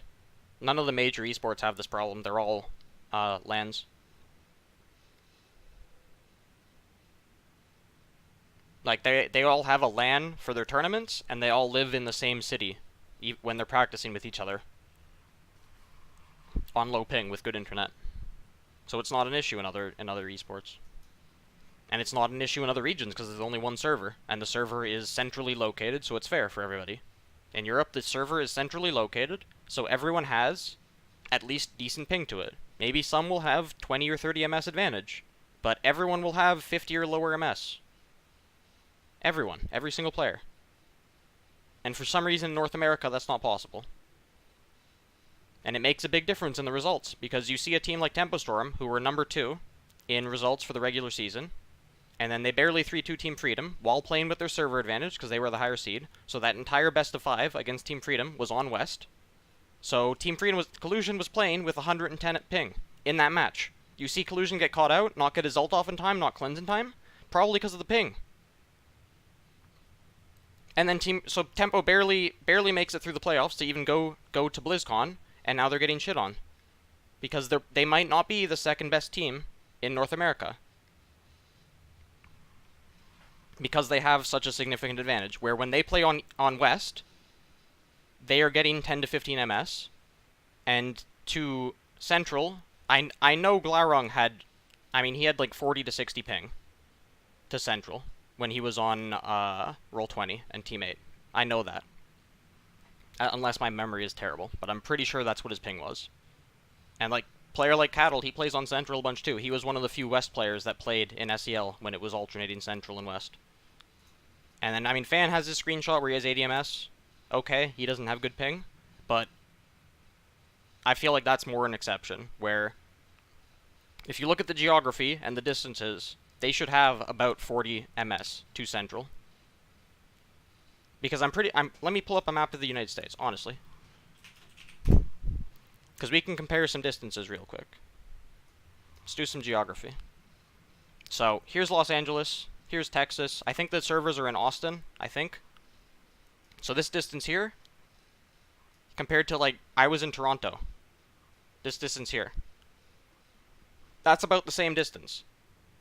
So I don't know, Fan has some absolute shit internet, probably. But, basically, if a match is on West, someone like Collusion, who's living over here, somewhere in here, is absolutely fucked, because he has 100 MS. He's fucked. He cannot properly display his skill, even if he is a good player. Even if he's the best support in NA. He's not going to perform as well. Yeah, Canadian players, fuck you Canadian players. Play on this shitty server on the direct edge of the continent. It's not competitive. It is a huge advantage when the West teams are playing here, compared to when the Central teams are playing here. Because most West players, Fan exception, should have 40 to 60 MS to this. And on Twitter I saw Collusion, up here, he has 60 MS to Central. Chicago, is that where it is? Where's Chicago? I don't even know where that is. Control F Chicago, please. Here? Okay. That makes more sense. If it's in Chicago. But even then, this should be 60 MS. If this, like here, is 80 to 100, this is 60. Illinois? Here? Okay. Something in this area. Okay, it's not Texas. Started with an I? I don't know. Probably. I don't know. I don't know American geography. I'm a Canadian. I don't know American geography. Americans study American geography. Canadians study Canadian geography in school. And by study, I mean learn the 13 whatevers. Provinces and territories. Can I do a tracer T?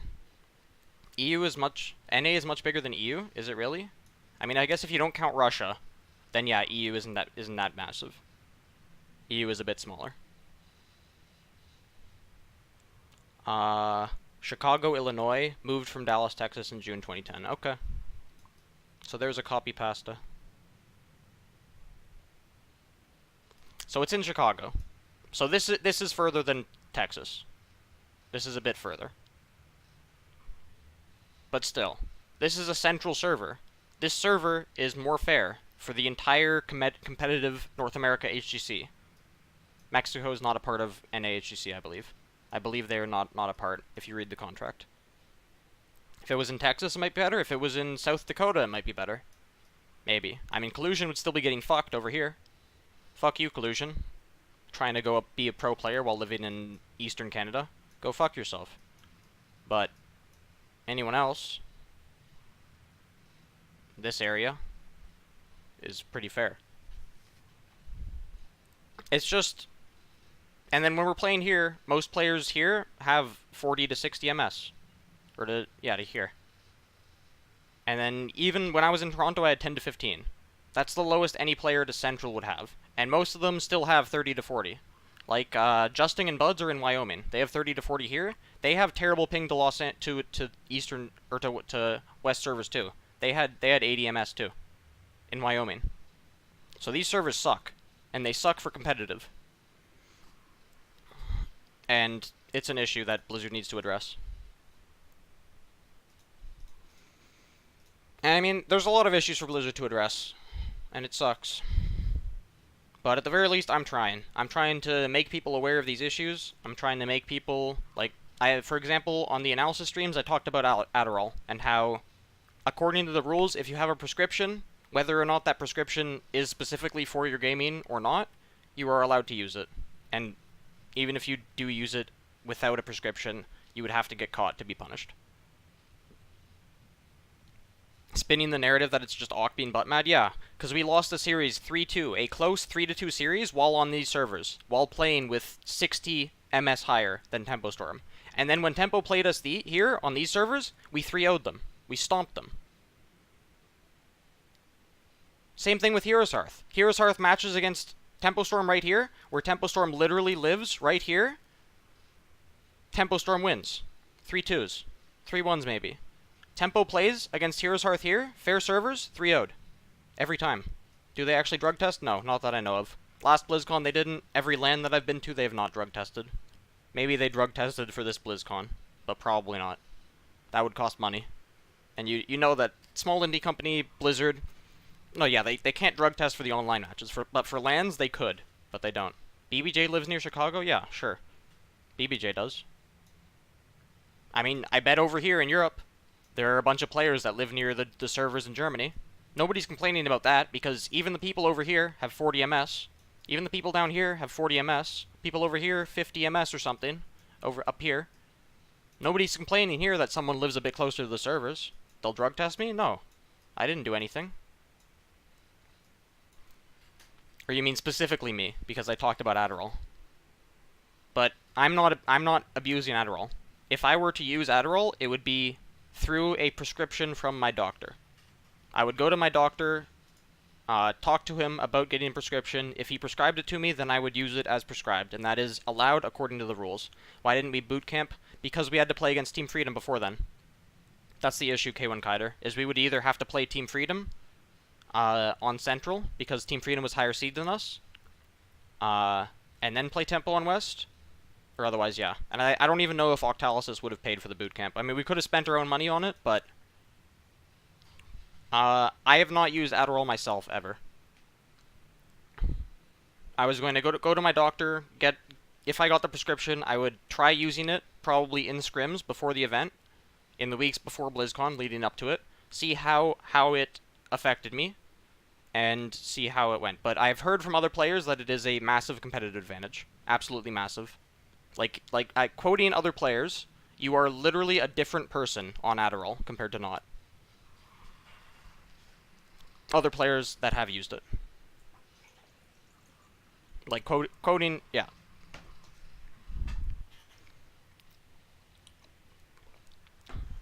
Like, significantly stronger than caffeine. I don't know who uses it in the pro scene. Like, I could say, I suspect that some people might use it, but I have no proof. And even if I did, I'm not going to do that. It's up to Blizzard to enforce their rules. And even if they did use it, they might have a prescription. So it's not like... It's up to Blizzard to either test for it or find out, and then do you have a prescription, and then, yeah, putting the proper rules in place and then properly enforcing them. And we are in queue. We're 10 minutes in queue.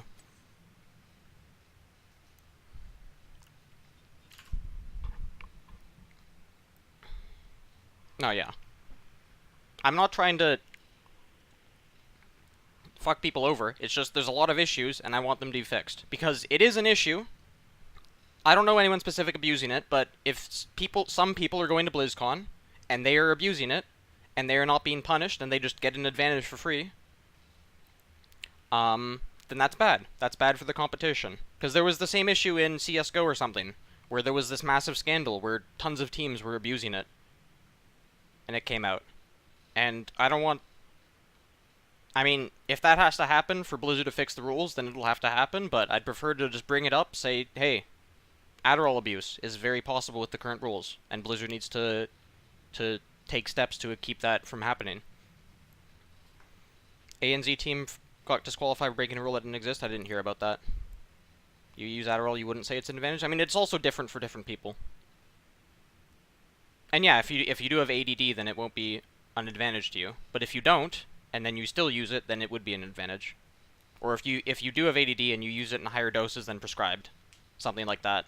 I don't know details for Adderall. I'm not a doctor or something, but I know that in other competitive games it has been abused for the competitive advantage, and I've heard from other players in this game that while they were using it, they would have a competitive advantage. or would have had a competitive advantage if they were using it while playing. Yeah, and from what I hear, it's very easy to get a doctor to prescribe you it. And even if you don't get a doctor to prescribe you it, there's illegal ways to get it as well, because it's used for, say, like studying for college or university, stuff like that. So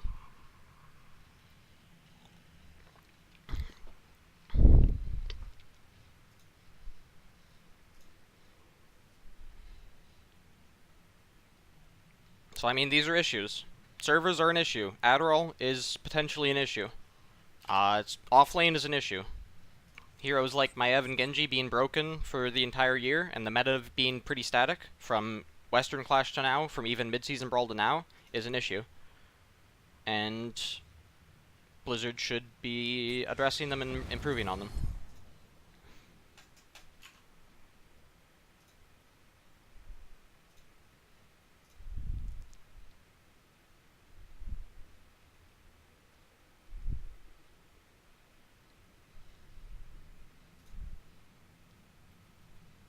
Makes Maiev so broken, I talked about that too.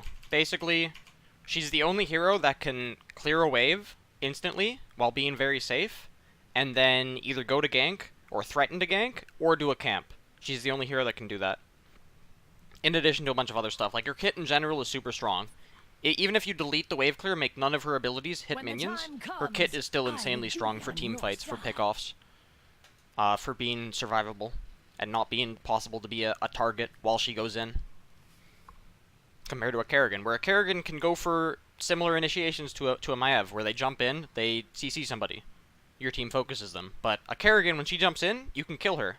Whereas Maiev, you try and go on her, CC her or something, she jumps it, and then she runs away.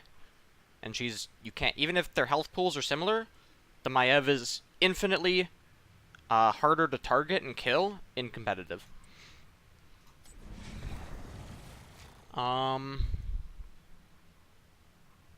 People who use Adderall, yeah. Hard data? I mean, the hard data is that it was abused in CSGO, and has been abused in other esports. That's my hard data. What would fix her? A big part of fixing her would be reducing her wave clear. That would be a big part, but I think there might need to be more than that to it. But I think a really good start to fixing Maiev is make her E just not hit minions. When the time comes, I will just do that would be a very good start to fixing Maiev. It would definitely not fix her completely, but it would be a very good start. And I would like to see what happens after that change with her. Anyone Blizz is watching my stream to improve things? Yeah, I did tweet about this stuff on Twitter. I tweeted out that, dang, I wish I got my Adderall prescription in time for playoffs. For NAHGC playoffs. Q pop, yeah, I'm about close to 15 minutes in queue. Trait nerf, wave clear nerf? Yeah. Maybe increase her cooldowns. Make her E a 15-second cooldown, make her trait a 15-second cooldown, make her W a 15-second cooldown. Something like that.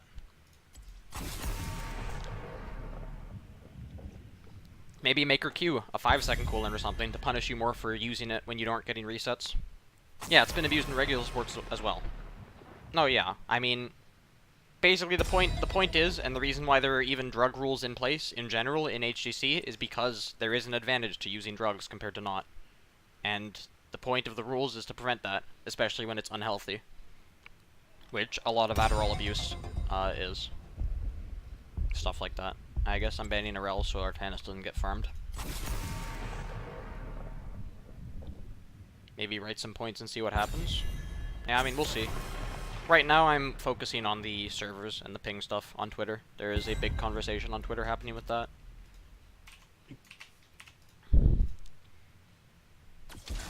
Our time has come. I mean, maybe at the summit. I've never been to a summit before, so I don't know exactly how those work in terms of actual discussion and how much feedback Blizzard actually takes. Because from what I've heard from players, is that every summit before now has been pretty pointless.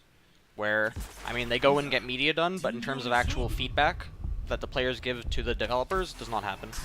Collusion, where he showed his ping on Central, I heard that it's 60 or something. Insanely high like that. So yeah, I mean, that's just an example. Collusion, when Collusion has to play against Tempo Storm on West servers, he is so fucked. He's just screwed. if I was Collusion, I would be fucking screaming. And I would have been screaming for the past year or two. The past 2 years I would have been screaming since HGC started. The crusade calls. Opportunity cost. I have trait. Yeah, there should just be more of an opportunity cost. You should feel like there should be an opportunity when the Maiev uses her ability, when you force her to, or when she wastes it, that you can punish her for it. And right now there isn't really, because it's still a bit too short. Alright, hopefully this guy actually picks support. Oh, he's a Diamond 1 player. Oh boy. Oh, 15-minute queues. Lovely. We're having lots of fun today. They bring up things at the summit, but they softball it? Yeah. Yeah, I mean, it's just... I'm not softballing stuff. I'm gonna point out issues and say that they need to be fixed. I'm not gonna bullshit. I'm not gonna do it on my stream, and I'm not gonna do it on Twitter. I'm not gonna do it at the summit. Collusion have higher ping to Central? Because his internet... Part of it is probably that his internet is bad. I don't know if that's specific to Quebec or where he lives. Part of the issue is definitely that his internet is not that great. But that is also partly to be expected in North American internet.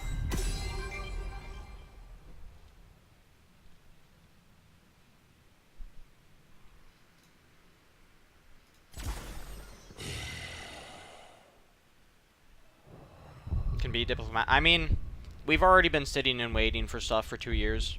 So I really don't want to be diplomatic after other players have definitely been diplomatic. This is my jam.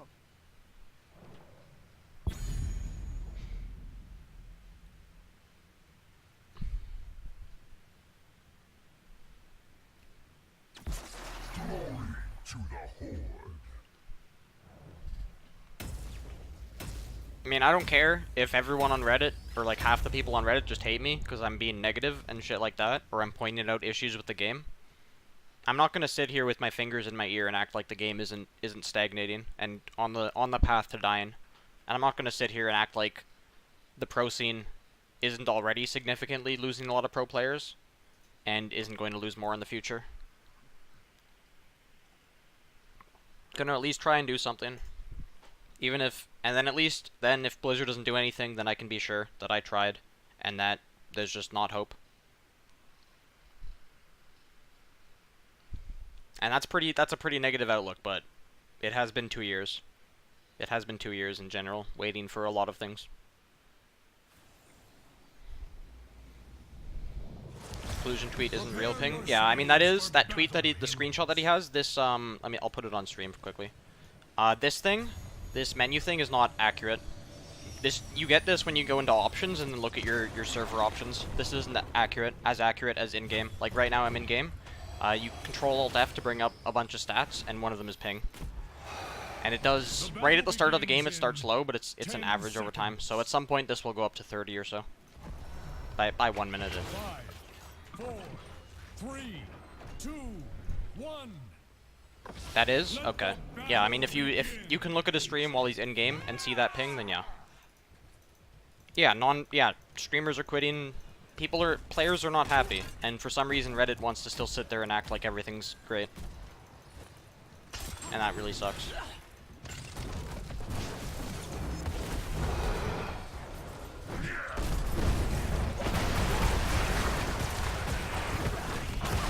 I need to take my level 1 talent.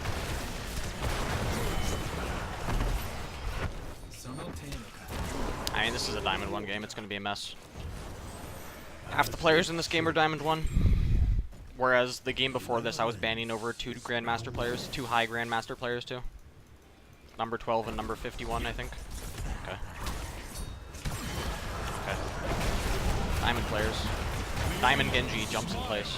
This is just gonna be a mess.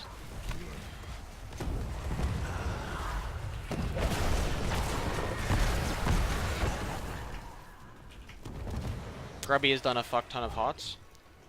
Yeah. I mean, Grubby, sure. Chu8 was... I mean, Chu8 left big games like he left Dota for this. And now 2 or 3 years later, he looks back and wishes that he didn't.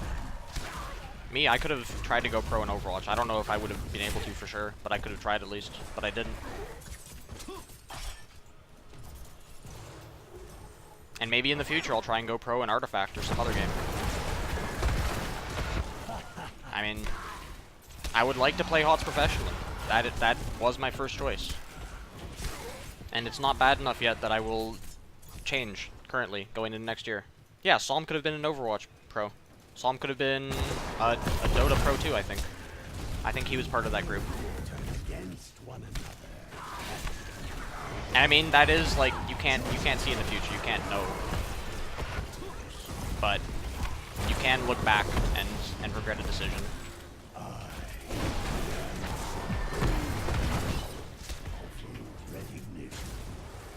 JPL's plan is Artifact? Yeah. I mean, that is... Like, you look at every pro player that's leaving, they're not just quitting pro play, most of them, and going to a real job. They're going to other games. Or they're going to streaming. That's what they're doing.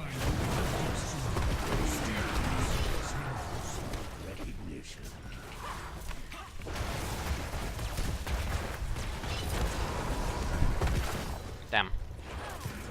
Just never run into mana that hero. Psalm's team, yeah, Psalm's team made it to TI, and I mean, I don't know how good he was at Dota. I have no idea. But yeah.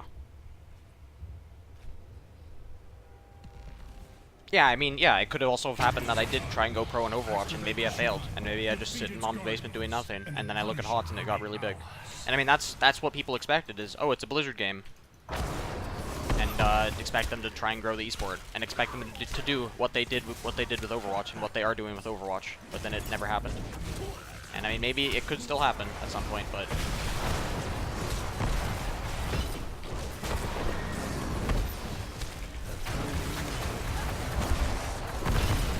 that wasn't a great W.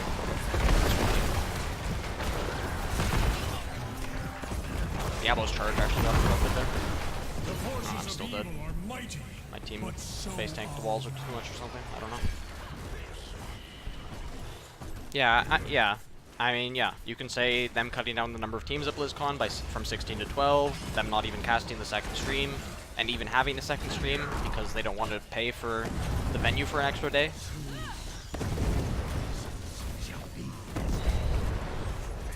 Yeah, I mean, Blizzard has to put in the work to make the game popular and to do stuff. And they didn't in 2016, they haven't now.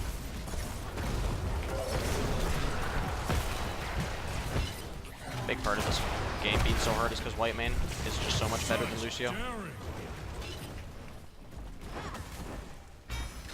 My team has used all of their tabs, whereas their team has not used very many.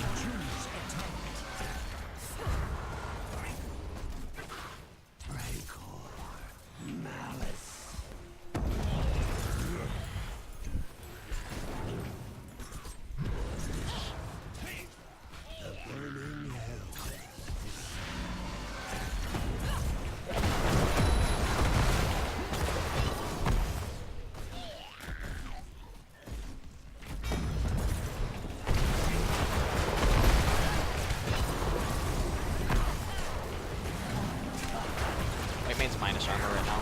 Oh my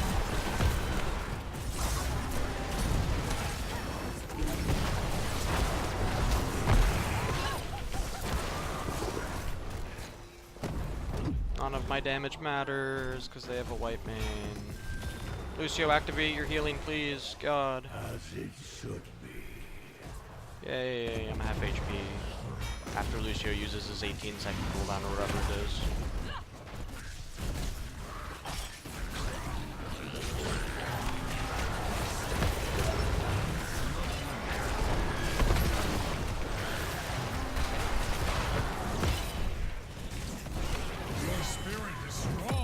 Diablo just lost his team, the shrine in this case, because he charged in there. Because the big thing before that fight started was, none of my team wanted to use their cooldowns on the Diablo while he still had all of his cooldowns, because he's just going to Q to a minion in this game. But as soon as he Q'd in there and isolated himself really far from the rest of his team, we punished him with a lot of damage. He became a really easy target to focus. I'm going to follow up on the Punisher jump here. Whenever I get to the thing where it has the big purple damage with the X's, that's when I've reached max damage stacks on my W.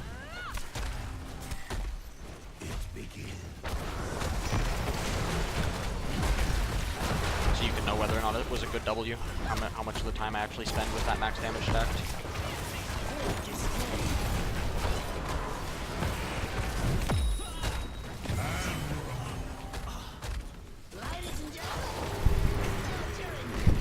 Yeah, we should just be good.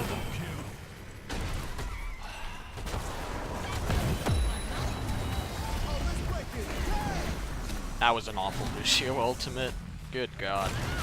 Good thing we're 2 levels ahead, otherwise that might actually get punished. Oh god, we're diving to thrall. I used all of my cooldowns to push the wall down. Yeah, Blizzard has done almost as poorly as possible a job of advertising HGC.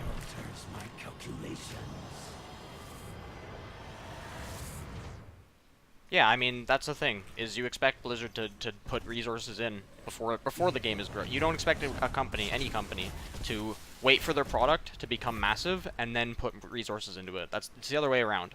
You put resources into your product to improve it and to promote it, and then you invest for the returns if your product is successful. That's what they did with Overwatch, and that's what was expected to happen with HOTS, and didn't. With HOTS, they just sat there and haven't done anything, and then they're waiting for it to do something, or for it to become massively popular before they invest in it, which doesn't really make sense from my perspective. Reading Twitch chat right now. You saw him play Overwatch, and he was definitely a pro player level in that game. It can be hard to tell, because Overwatch is about... It's like you can look good in Hero League and Overwatch and not be a good player.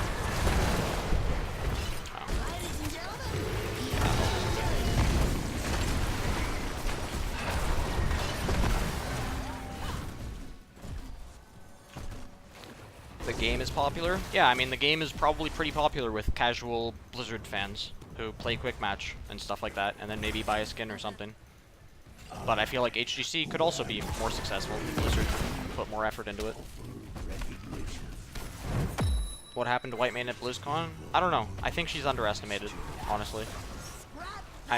Whenever I've seen her being picked, it's not seemed like she's a low-tier support. It seemed like she's a really good, really high-value support pick.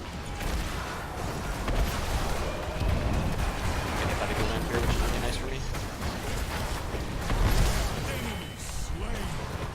And Diablo wasted his charge on me, which means that I can step up.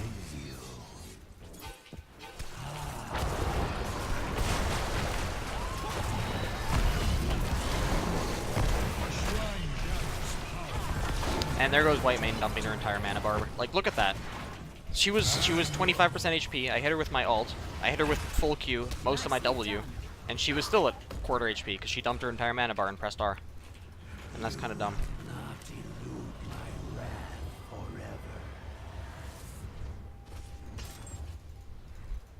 And I mean, the game was advertised and marketed to casuals, even though it could have been successful as a competitive game. And it could still be successful as a competitive game if Blizzard wanted to, or if Blizzard at least tries to.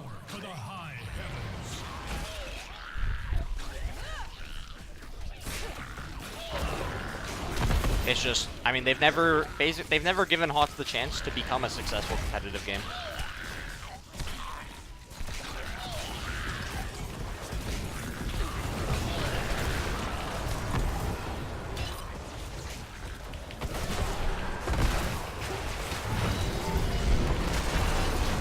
Hey, my team healed for me.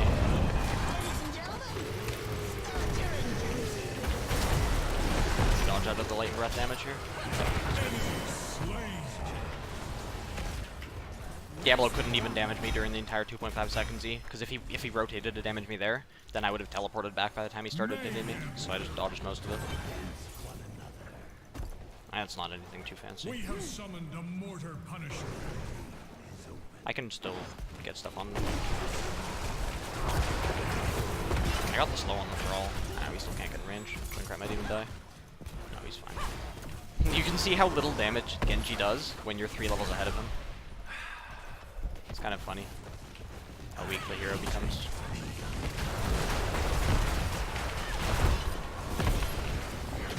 That was a full cooldown reset. Oh, I was 1 auto attack away from killing that Gul'dan. I'm sad.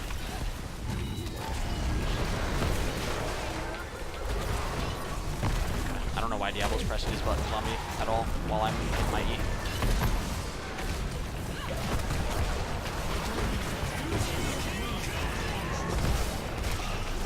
I mean, this is why Mephisto's fun, is you get to press your buttons a lot and it feels good. You get to feel like you're doing a lot, even if the enemy team support is pressing 2 buttons and still healing all your damage. At least you feel like you did something.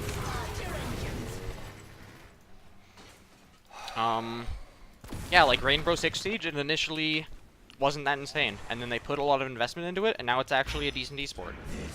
I was watching it a little bit, and it had like 40k viewers for the World Championship, maybe more.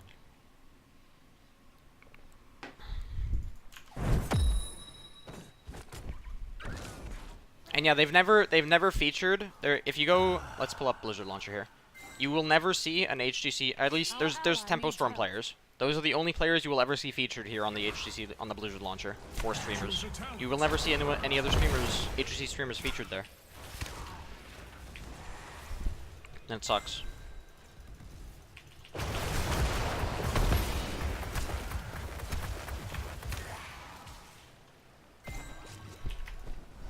HOTS esports similar to StarCraft 2? Yeah. It definitely is. Yeah, I mean, HOTS was initially like an in-house, just like a custom game in StarCraft 2, and then they grew it into a full game. But then they never gave it the support of a full game kind of thing.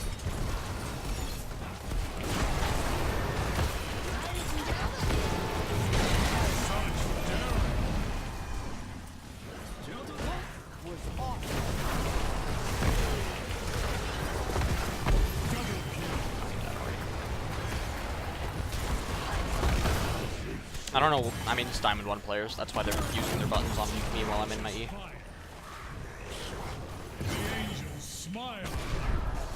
Crowan is? Okay, yeah, Crowan is.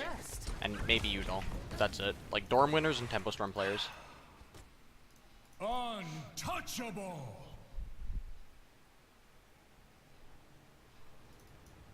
Yeah, I mean, maybe Blizzard's just trying the same thing that gave them success with World of Warcraft. The World of Warcraft was released how many years ago? I don't even know. I never played it. Apply to be on the launcher? Yeah, but they never even notified pro players to try to apply. They never said, "Hey, pro players, would you like to try to apply to be featured on the launcher?" This is we just started opening up applications for it. There was never anything like that. I sent them an email and they said they were starting a second application phase at some point because I asked them specifically about pro player streams being featured on the launcher. Defeat the Shrine's Guardians. I'm not awake at EU time. Maybe they feature EU streamers at EU times that I don't end up seeing. Looking for an E to get on their backline here when Diablo walks in through the choke. That actually saw me. I need to back up.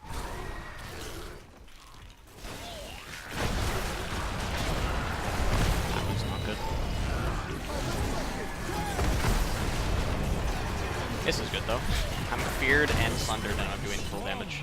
Oh, alright, so you hit Genji. He pressed 2 buttons and he's gone. Enjoy the double kill. Triple kill. Keep eliminating. Where are you going, Thrall? I want to kill you. My hatred be undone. Yeah, I'm got the tickles.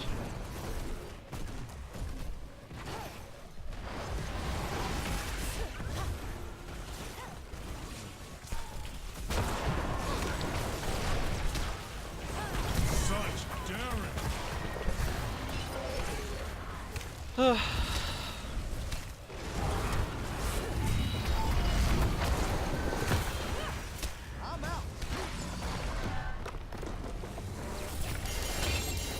Takes another Overwatch hero to run down Genji, yep. You serve I mean, the heavens Overwatch heroes basically are all super high mobility heroes other than Zarya. MVP. They only chose the super high mobility ones to bring over to HOTS for some reason.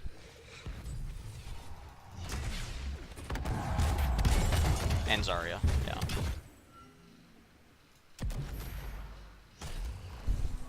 I mean, if we let's queue up first. But if we go here, we go Overwatch, Anna, sure. Mobility, and his was even higher on release.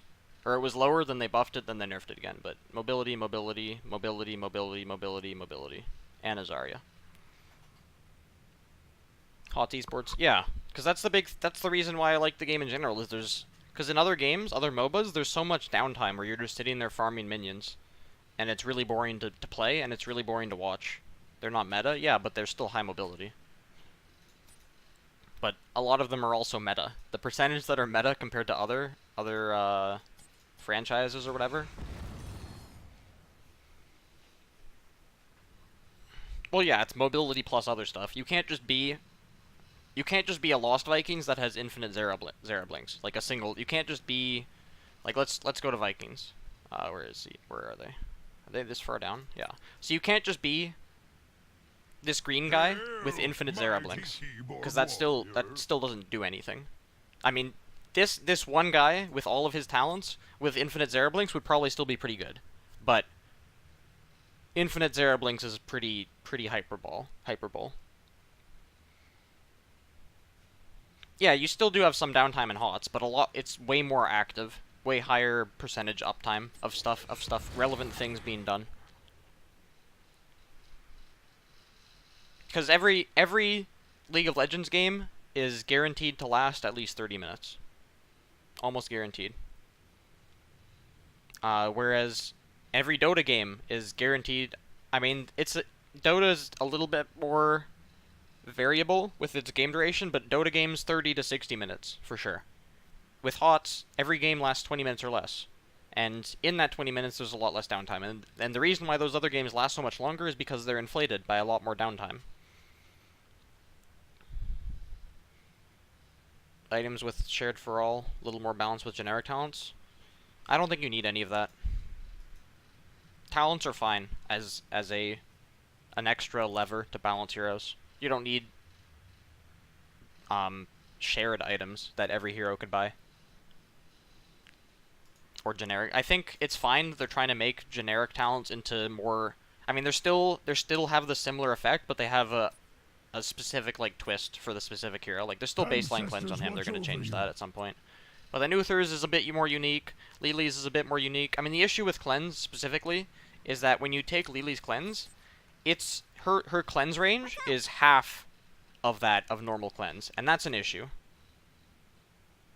That's an issue where you can't take what is cleanse with a really big range and then cut it in half and be like, oh, that's the quirk. It has half the range and half the cooldown. Have fun, because that's then you lose out on the reason why pro players use it in the first place. But something like Spell Shield, like we go to like Sonya doesn't have Spell Shield, does she? I forget. No, they reworked her, so she doesn't have it anymore. If you go to like Tychus, he has his 13 Spell Shield that's 75 armor for 3 seconds. Sure, whatever. Yeah. Or you have some other spell shields that are more specific, like Anubrak has his on his W, or Diablo has his at level 1, and it's even stronger, and has cooler reduction. And it's still spell shield, you still take it against mages, and against heavy magic damage. Uther has baseline spell shield. What should Blizzard do to help the esports scene? Promote it more, increase the amount of money that is in it for the pro players, because as it is, there's very little. Because you can go around and say that HOTS is like the number 4 esports in terms of money that it pays out, but HOTS is also way more public in terms of what is paid out compared to other esports. Because in other esports, a lot of the money in it is from sponsorships, which are not public, how much they pay out. Whereas in HOTS, most of the money that goes out is the public money from Blizzard going in HGC. Very little is from sponsorships. So they need to increase the base player salary so that more players... Because I said earlier in a different stream. Because right now the base player salary is 20k a year. If they increase that to 100k a year, every single player in HGC gets 100k a year, suddenly you would see so many players from League of Legends, from Dota, that are amateurs in that scene, or tier 2, not in LCS players. They would all come over... A lot of them would come over to HOTS and try and be competitive in HOTS. So many of them. You increase that money, and then you get a lot more competition. Suddenly, there's a massively higher skill level in every league, every HCC league. They should also advertise it better, because as it is now, there's very little advertisement for it. Like even in the game, in-game, do you hear about HCC in the game? They recently added like this front screen where you can see it here. But this is really recent. This could have been done 2 years ago. On the Battle.net launcher, there was never any HCC promotion that you would find here for the past 2 years. It's only in the past 3 to 6 months that any of this stuff is here.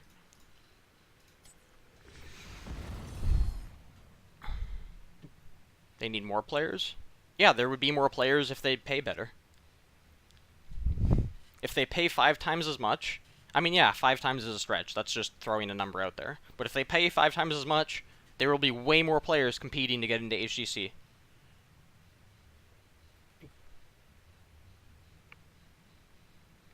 Lily should not be ever a competitive hero. Yeah, that's fine. Because she is so low skill level and doesn't have anything interesting to even watch as a spectator.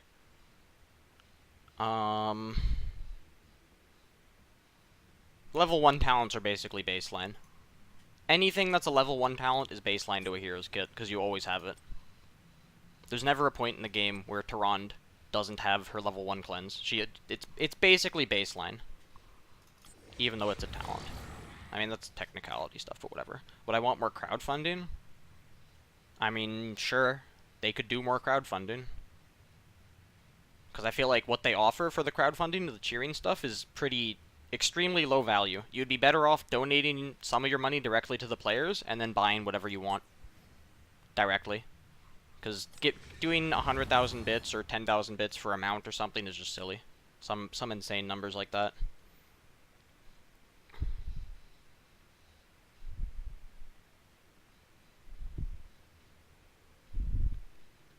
Yeah, I mean, if you just offer... If you say, like, normally a white main skin costs $2, and if you offer, hey, cheer $1, or cheer $5, and you get 10 white main skins, then people would do that. Pros coordinate with Blizzard on a new rework or content release. It's up to Blizzard to do any of that stuff. And the pro players aren't necessary to make a new tutorial. We're not... I mean, if we would get paid more to help make a tutorial, or guides that are in-game, or something like that, then sure. Where you go to collection, you click on a hero, and there's a Genji guide up here. You can click guide, and get a general idea of how to play the hero, and different builds, or something like that. Sure. But there's no way pro players would do that for free. When we're already getting paid so little. That would be silly. Players get paid more than any other game by a wide margin. Why play anything but Dota? Because you enjoy different games. And you might also just not be good at the genre. I mean, yeah, it's not about money. Or, like, it's not altogether about money, but you need to still be able to pay for your housing, pay for your food, pay for your internet. And $20K a year in North America is cutting it very, very close.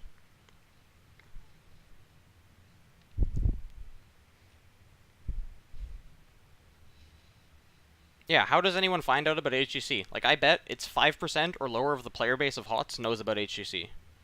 5% is a very high estimation, I feel like. Whereas League of Legends, I did this earlier. Let's do this again. League of Legends. We need to go to... here. It is not even possible to play League of Legends without at least seeing promotion.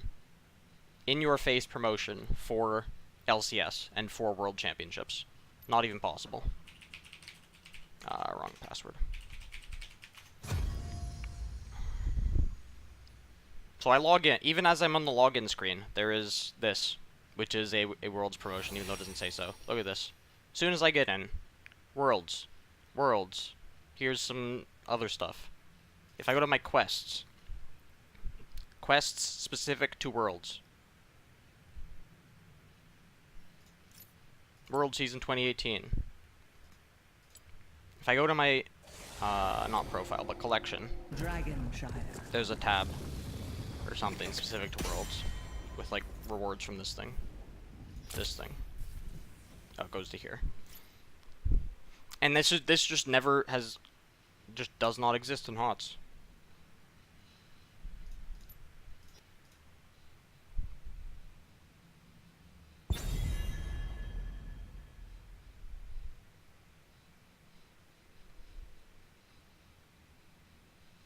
Yeah, Valve does a very good job of promoting and running their esports. If Valve was running HOTS, the game would most likely be better off.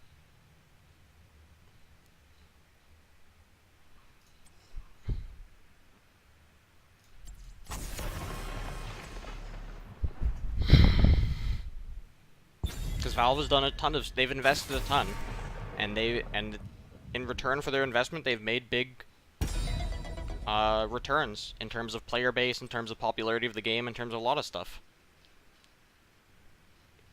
And you can't say the same about HOTS. What am I banning? Garrosh, I guess.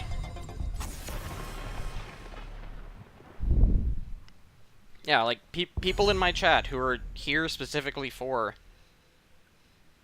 like, my stream is probably pretty niche in general, where people aren't going to stay in my stream if they don't agree with my viewpoints, or if they're people from Reddit who just hate me in general. Yeah, Valve doesn't make games, but they still do a good job of running their games and running their esports. I'm not saying that Valve had to make HOTS, but if Blizzard made HOTS and then Valve wanted it and bought it and then ran the esports for it, then it most likely would have been better off. Or if it magically teleported to be a Valve game, I don't know. Or yeah, they might be here for the face cam or something, I don't know. Increase salaries by 30%. I think it wouldn't be immediate spawn, but it would be, there would be more competition in the first place, because there would be more competition to be a pro player in HGC, and then more people would even know, because like nobody even in my stream even knows how they heard about HGC in the first place, and that's insane to me. That's so insane that people that are most likely in my stream, like pretty serious HGC viewers, don't even know how they heard about the game. That's kind of mind-blowing to me. Or how they heard about HGC part.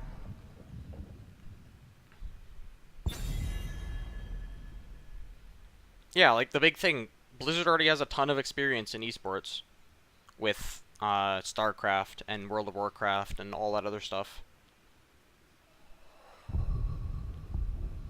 You did? Yeah.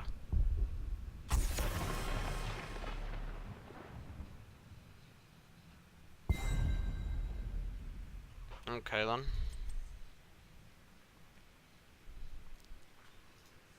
Is this a Diamond 1 game again? We were in queue for a long time. Doesn't look like it. Alright, that's good at least. Okay. I mean, you go to League of Legends when I launch it, and you very obviously see, as soon as you open the launcher and log in, you see the esports is promoted and is advertised, and it's not the same with HOTS. Like, even I could probably pull up Overwatch. I don't have it installed, but even just, okay, no, I would need to install it to see. But I bet Overwatch probably has better promotion for it too, or it definitely does, because it's Overwatch, and Blizzard has put 100 times more resources into it than HOTS.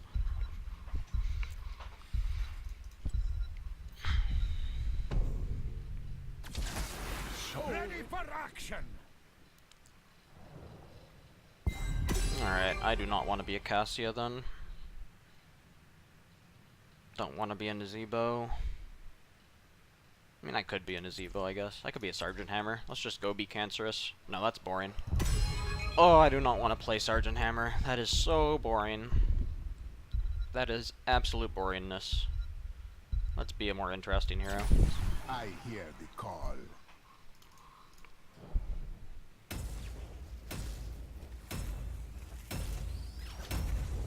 Yeah, there could be quests involving HGC.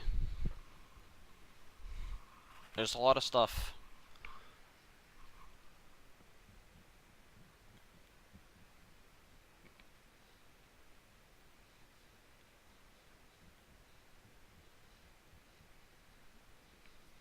Yeah. I would be sitting there slow sieging, and then there would be a Masters version of Glarung who just walks into the enemy team's garage and gets flipped in and dies. For sure.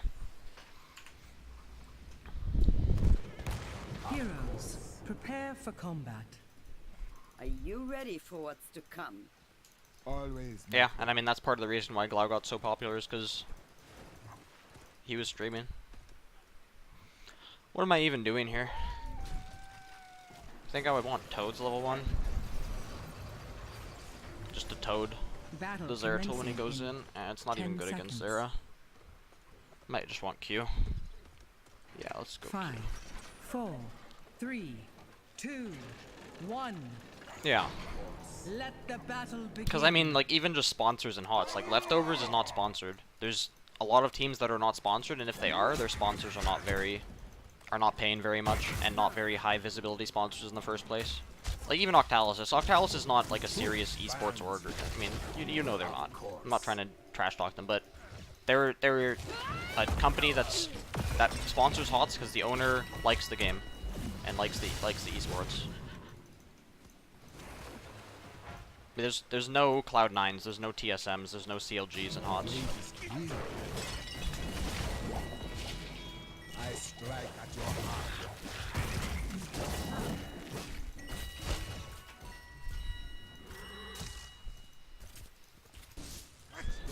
He actually jumped over the wall there. That's insane. My strike is true. The ancient shrines awaken. Control them and let loose the Dragon Knight. The spirits whisper agreement. No, yeah, there probably isn't. I mean, if Blizzard made an announcement that they were going to dump 20 million into HOTS themselves, then there might be some interest in HOTS in HGC. But if Blizzard's going to keep doing what they're doing and try and franchise without any additional investment, it's going to fail, for sure. We must not delay. I strike. Hurry, activate the shrines and the dragon's power. Seems like I might have is actually yours. gotten some of the pro players in this game, because this might be real rich, but I'm not sure about that. No way to actually verify. Yes.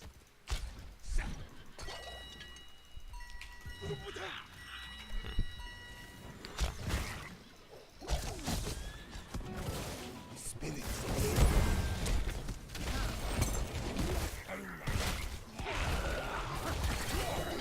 I find spirits guide us. My That wasn't terrible. I got a good zombie wall and combo down on the Deckard, and Murden was face tanking a lot. Choose a talent. blessings on your healer. I just want to focus on wave clearing and stacking though. Like Gazebo's not an early game hero. I don't want to just be brawling super hard. We do have the Ana, who has better sustain healing, but ADC went to tap. If he's I don't want to zombie wall a Murden just because he can always jump out of it.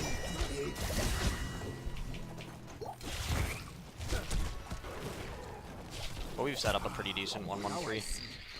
Thrall's doing decently against Zeratul, Urel's doing decently against this, and we're doing decently bottom, so it's fine. Thrall should be going back mid now, though. He's wasting a lot of time. The spirits whisper agreement.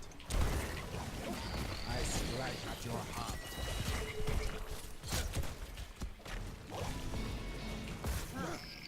I'm trying to be... Yeah, and even like the new player experience for HOTS isn't that great. You only get 3 free heroes, and it takes forever to buy a bunch of heroes. And it's the same model as League, but League is so much bigger that they get new players to play the game, even if their new player experience isn't that great. We must not delay. My strike is true.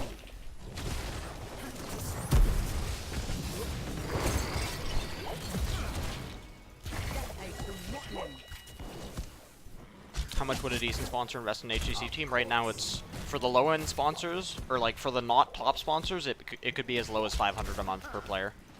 My strike is true. So 30k a year.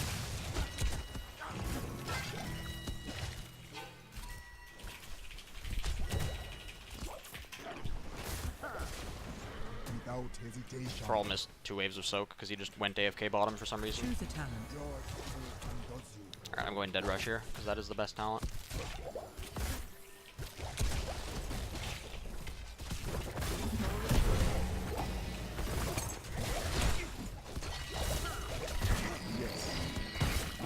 damage. Now Dead Rush the wave.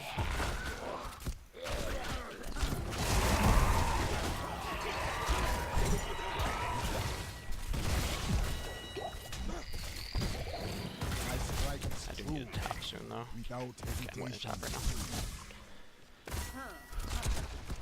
No sponsorship for Toxio. He's not even Toxio anymore. Block that stun for Anna. She better keep me alive. Nope, she didn't heal me once. I know she did heal me. Never mind. I just got heal reduction. It's just... I don't know. I had to block the stun for Anna while ETC was tapping because she was too far up. So one of us was dead there.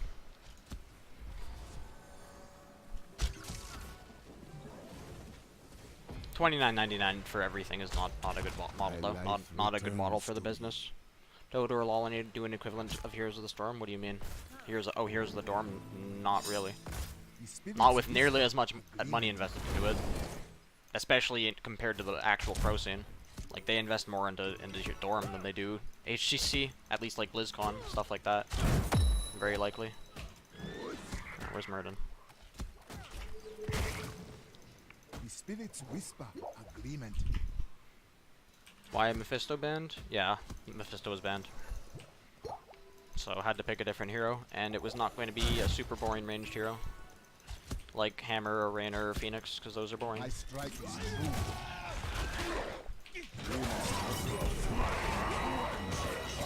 Okay, well done. your death comes.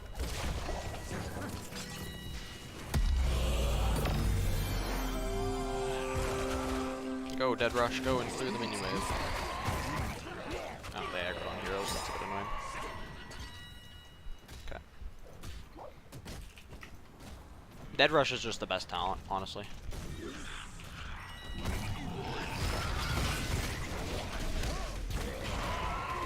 You can see how much damage it's doing even here. The zombies lasting twice as long and doing 75% more damage. It's insane.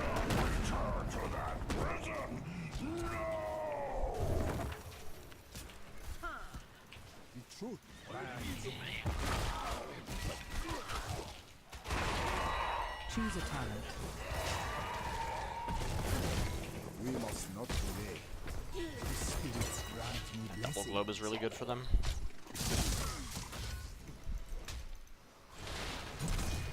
That's fell. Fake. Just go to a camp. I didn't both get in. Of course. Can't splash my toads as easily if they're not both in the zombie wall. But that's probably pretty close to pixel perfect. The spirits aid me. Zebo for the dings? Not really. Just play him because he's tanky. I do. Game I don't know what this is either.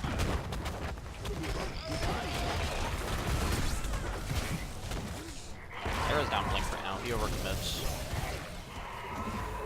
The rest of his team isn't even here. He's gonna blink back up, but I can't really punish him. Or maybe I can. You cannot break me. Okay, he'll pull back to me, but he's dead. A killing blow.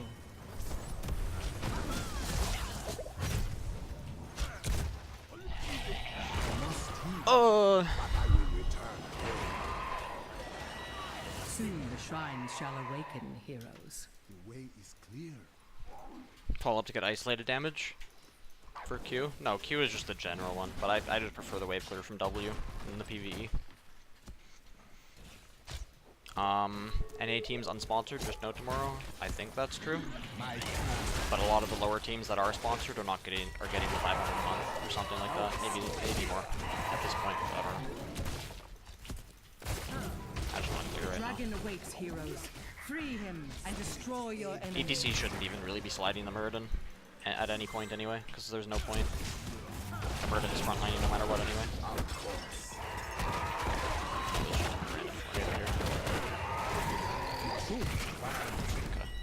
Nano boost administered.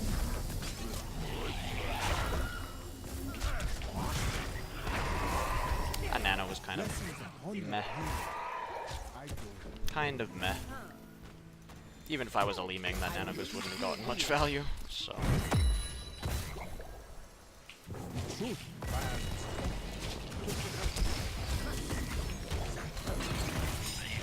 I cut off the ones at least.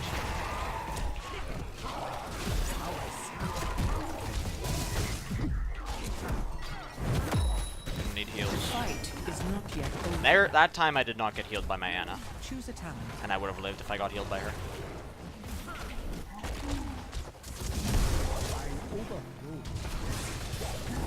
Stupid card.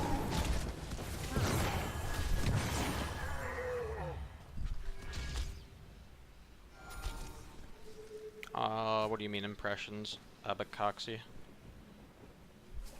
Webcam is a bit off? Yeah, I lean over to the side a bit too much. On the other side.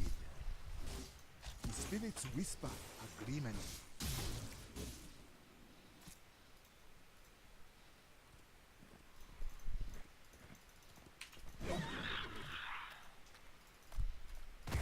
I mean, I don't know. This ETC keeps on really trying hard to force things when I'm in a Zebo that just wants to get stacks. And just farm minion waves. And not take these really all-in fights where he goes in super deep. The fire comes for you.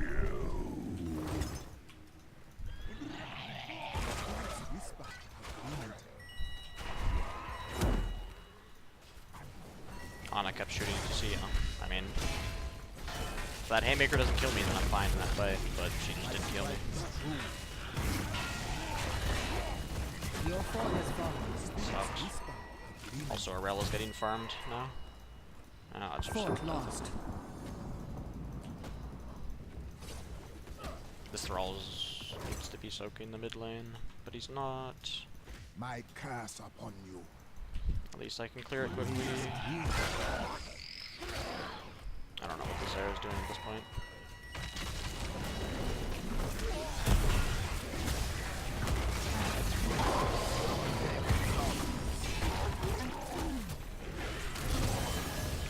Barely walked into that. It sucks.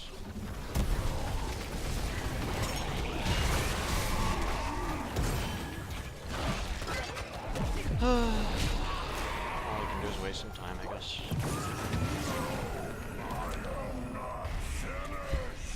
Anyway, Bladestorm, no, it's at, without being blatantly OP, like if they buff it. What Bladestorm should be, if it, as it is, with a super high cooldown that's supposed to just be used as an AoE DPS thing, it's just garbage. Yeah, it'll be OP because it does way more damage than Samurai's auto attacks do, or it'll be terrible like it is now. There's no way, yeah. They either need, yeah. As it is now for AoE damage and unstoppable, it's just terrible. Is attacking your core. I got friends on the other side. He picked Crash at 1. I mean, he could have told me he wants to farm Crash, and then I would have gone mid, and that would have been fine. But he just sat bottom with 4 heroes and said nothing. While after he had sat mid, soaking for a while too. So we never even made it clear that he wanted to be in the 4-man. It just seemed like he went AFK in the brain.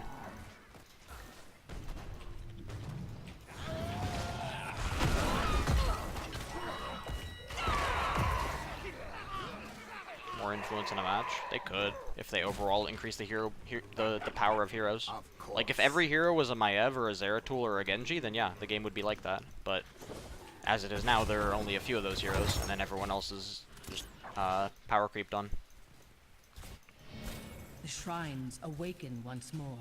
Who will control the Dragon Knight's power? Choose a talent. Don't know why Arel's even trying to fight when she's down so much. So many levels.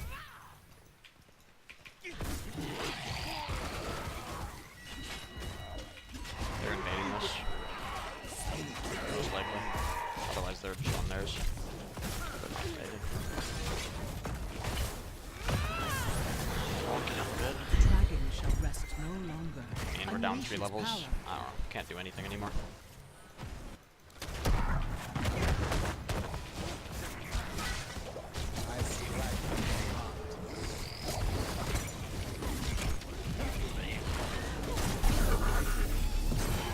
Don't know what my ADC is doing.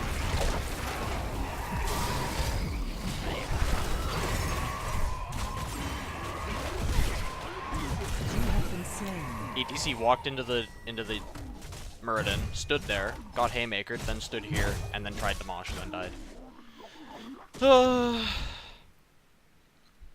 High damage but no unstoppable? No, then it would still be terrible because it would just get interrupted. You shall I will never bow to you. Can't do anything when we have an Ana who... Your core is under attack. Ana didn't heal me when I'm getting focused. ETC is just doing random stuff. Murden didn't even soak mid for a while. Or Thrall. And Arel was mostly doing her job, but then she died later. I don't know. I don't know what I can do. Other than play a different hero. Like, if I was Hammer, this game would have probably been pretty free. No, it wouldn't have been pretty free. It's still really hard.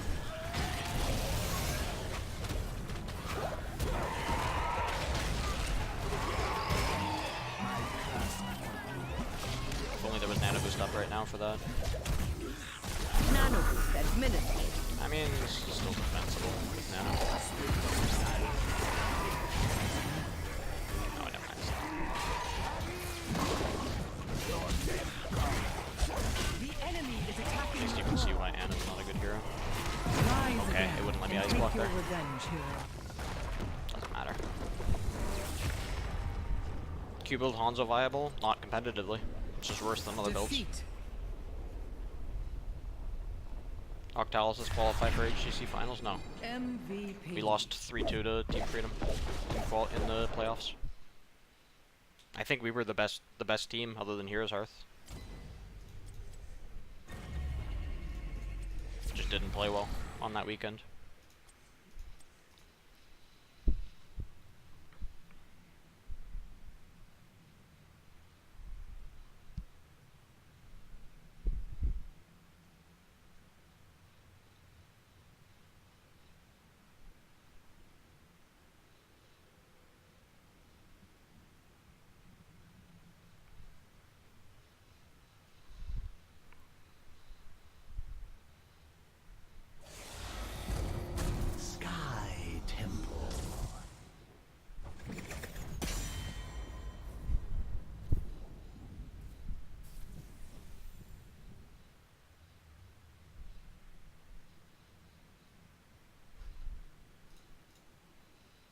Heroes Hearth still the best team with Homri? Yeah, pretty clearly.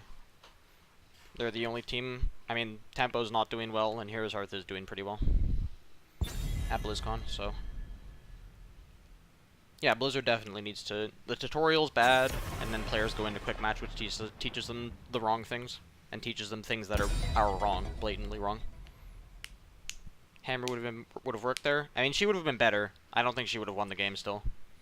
Because what would have happened still is they have a Zeratul, they have a Samuro. Team would just sit there and never let me split slow siege and would just feed, and then we would still lose the game to that stuff. I'm not sure with McIntyre and Offlate and Hami switching. There have been a few games where Hami was on Blaze and McIntyre was on Thrall, but I'm not sure if that's actually for everything that they're switching. Yeah, we were bad for the first half of the season, so we had a really terrible record. Easily the first half of the season we could have had a 6-1 record, very easily, but we didn't. We had a 3-4 record because of a ton of consistency issues. So.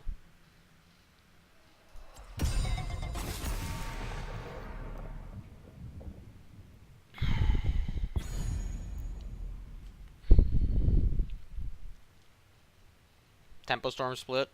I mean, if I was Tempo Storm, I kick Glau. That's the start.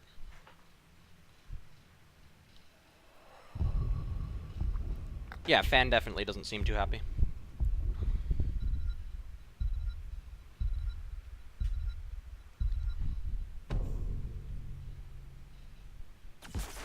Ready for adventure!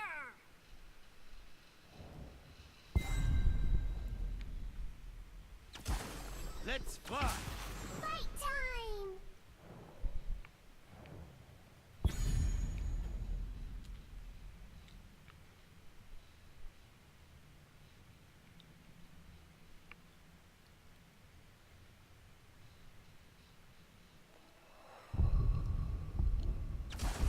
Ready for action!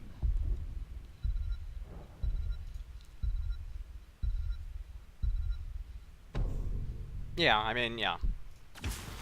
Let the games begin. From what an outside viewer can tell is, yeah, either Fan will leave or they'll change other things with the team, and Fan will stay.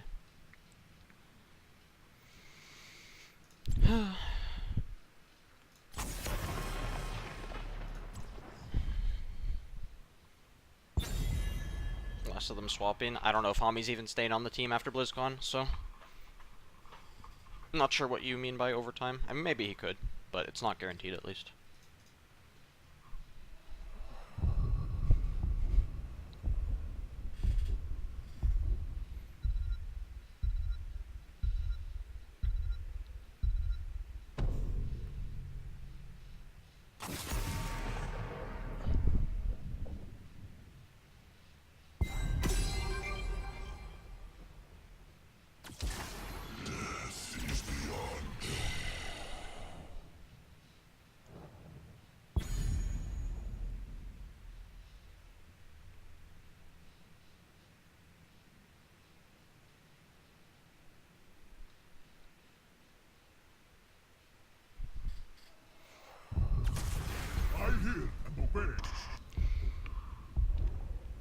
Yep, open roster period after BlizzCon ends.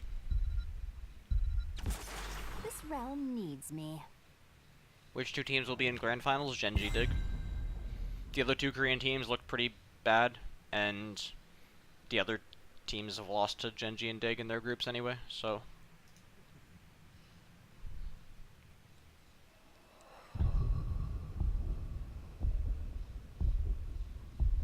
And you wouldn't want Fan as your solo laner?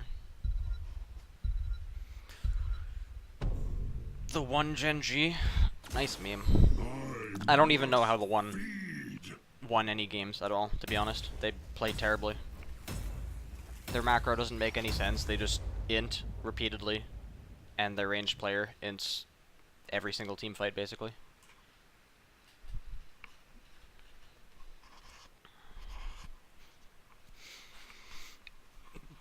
Funny because leftovers had to be underperforming super hard to not get out of groups because the one is not a strong team.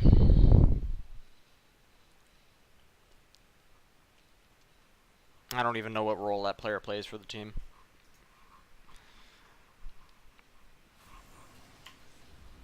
I would prepare for your ceaseless battle, if you wish to live, that is. Alright, hopefully this Brightwing is better than the other one, so she actually uses her cooldowns. Instead of doing nothing. Also took a better level 1 talent. Very nice. Liza's their ranged along with Meng. I think it's Meng is the one that ints every single team fight. And they're still winning games in spite of it somehow. He's the best assassin in China. Whatever. Best assassin in China doesn't even mean anything. That's not even. Best assassin in China could be the worst assassin in Europe or Korea. And wouldn't even be a great assassin in North America.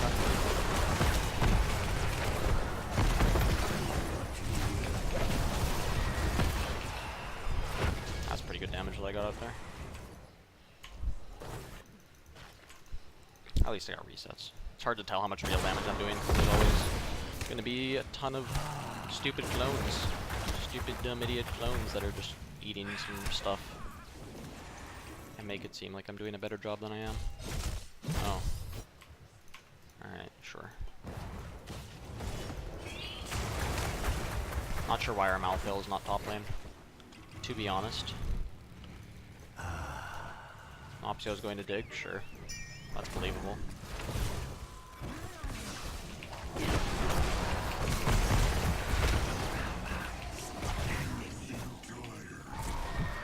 Not sure what my this guy's doing. Because all he's doing is feeding himself far away from us. Classic Mal'Ganis player, just roll your face on the keyboard while you're 1v2. And beta Brightwing TP and die. A and Z comparison interesting this time. A and Z comparison to what?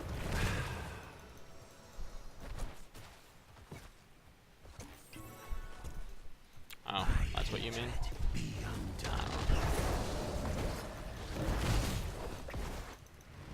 Damn, look at this chain feed.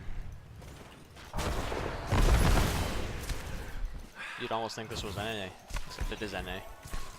So everyone's sad. Wow, thanks for the danger ping. Might as well focus on running damage. Oh, they actually timed the spells. Okay, that's fine. Oh, I'll back to base again. Too bad my tank didn't block those skill shots. Oh well. Too bad my Malthael has never done this camp, while other people are holding the side lanes for him, even though he should just be in the side lanes. Yeah, their team is definitely significantly worse without those players, because those were their two best players. Soon they shall bask in my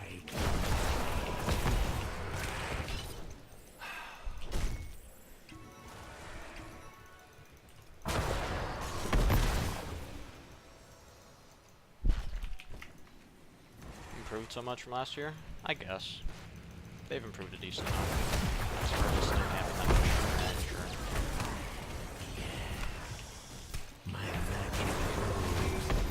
It's a terrible portal, actually. Guardian.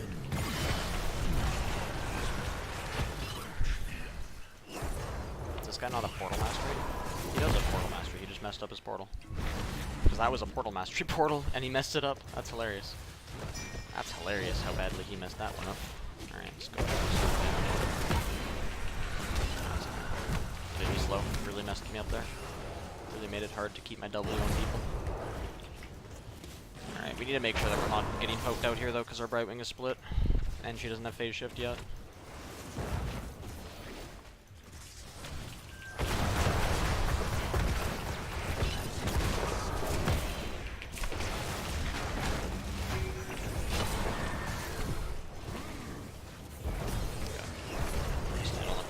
Tank doesn't want to.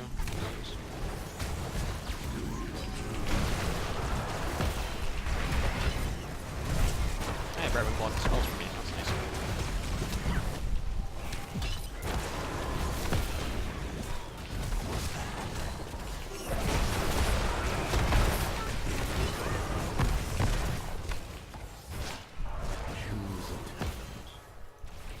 This alters my calculation. Mana though. Sucks. Top shots are still up though, so we can go fight for that now. Okay. Rare gem, insanely. Yeah, I mean, yeah.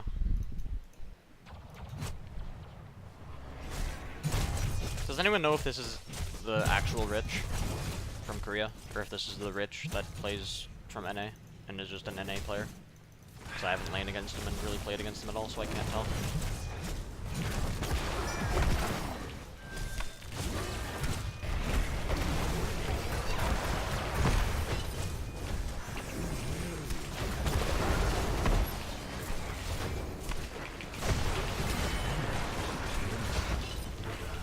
Things are looking less towards it being the actual Rich, though he was super low on HP. I don't know. It's hard to tell, especially on a hero like Samura.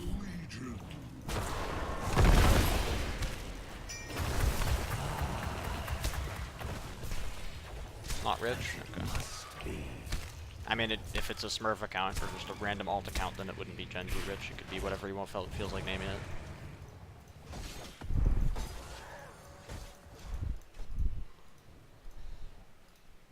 Not the real Rich? Yeah. It begins.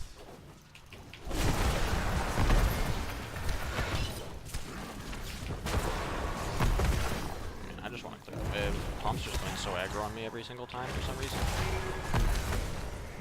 Okay. And he misses the portal. Jeez. Tomster, please, stop running at me. Why do people always do that in Hero League? They just randomly choose somebody and they're like, I'm just gonna run at this person and kill myself on them if their team punishes me. Choose it. Could go for a blind ult here with portal down now too.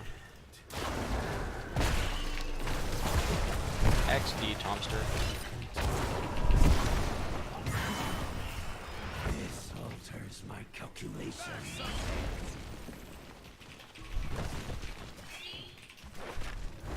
Killing spree.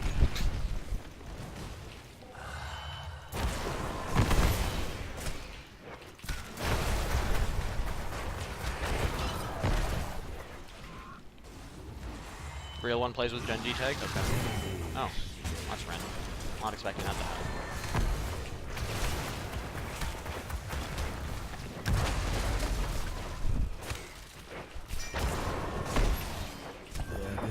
Land mana right now. Shouldn't be heroes here to stop Knight back. I think we're just up 2 levels. We won both temples, basically. And got a ton of kills.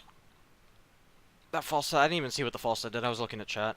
He hinterland blasted him, but I didn't see what else happened. It seemed like the Medivh wasted his portal, and he protected my spells, so false set could do whatever. But yeah. Hinterland false set on Sky. Yeah, I mean, we're up 2 levels. Doesn't matter. Does he have lifesteal at least? Oh, he doesn't have lifesteal. Alright, we need our tank to stand on the point then. Damn, look at that punish for face checking a bush. How dare you face check into this hero? He'll swipe at you a little bit. Compared to face check into a Garrosh or Diablo, you're dead 100%. And people think this hero will be good and competitive.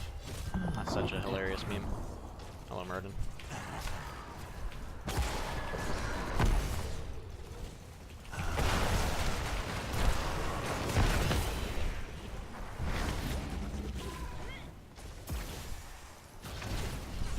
Choose a talent. Trying to get the ult combo off? Yes, he was slept, but there's no way to dodge that. Because you have no idea where I'm aiming.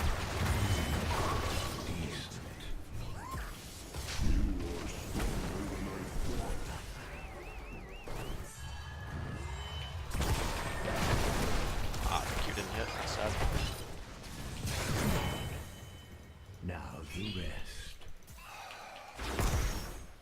Oblivion. I am not merciful. I mean, it's getting value. He is hitting the skill shot. And before throws are a boss. Super impressive at Wood League. I mean, yeah, he's good at smashing his face into other heroes because his numbers are pretty big and his self-esteem's pretty high. But anyone that plays around the fact that he's a melee range hero with no real mobility is never going to get touched by him. And with a ton of ways to keep him from even getting into melee view. With Garrosh, at least, if he does get in melee view, you're kind of screwed. But with this guy, if he gets in melee view, you just walk away because he doesn't do anything. He auto-attacks you a few times and presses Q or something silly.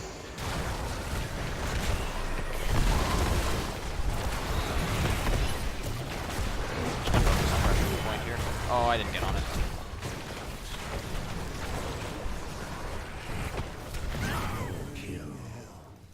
I'm gonna blame false set for that one, even though I could have also probably gotten on the point. Fucking annoying little water serpent.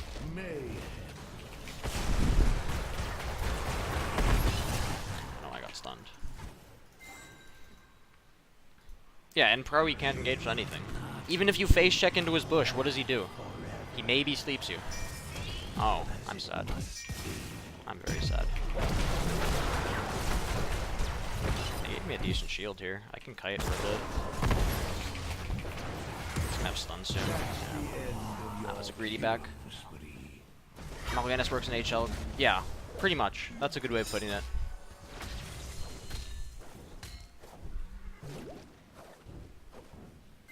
Yeah, in pro play he will never do anything. Like, how often do you see an Arel engage a fight? Very, very rarely. How good is Alarak? Not great. He can't offlane because all the offlane heroes are too OP, and he's too vulnerable using this combo.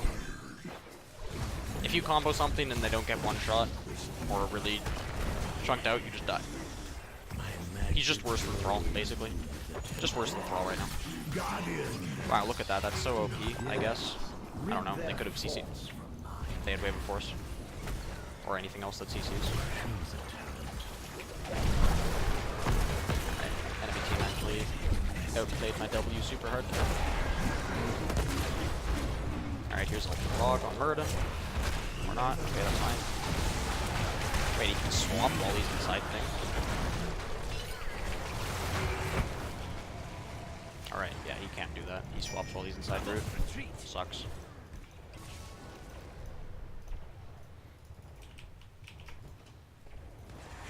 Yeah, Raynor's really good at shutting down Garrosh. And think about Raynor against Mal'Ganis.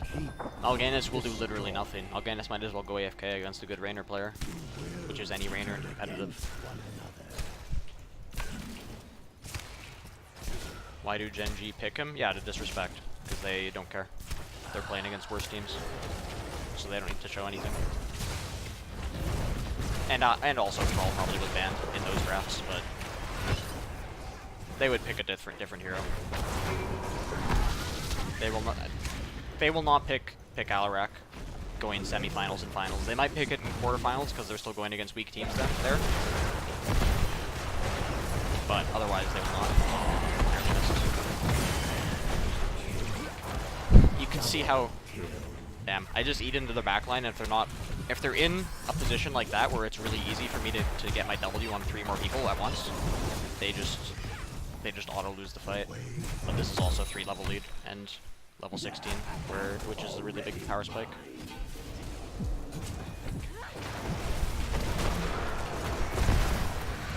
He's too fast. Oh, and my teammate died to the Samuro. That sucks. You have stolen Samuro can swap out of Void Prison? Oh god, I guess he can't he? Yeah, Rich likes playing the hero. Do I think New Guard? I've never played it, so I don't know. I don't know. Does HOTS need meme maps? It's fine for maps to be casual play, but there should be a base pool of 9 maps that are good for competitive play, and there aren't currently because Braxis is god awful.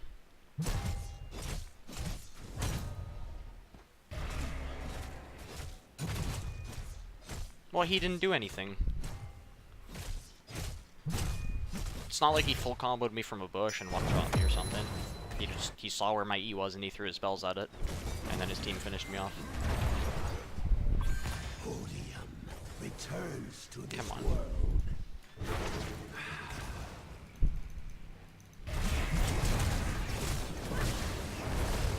Damn, look how good this hero is. Wow, look at that. Look at how impactful that was.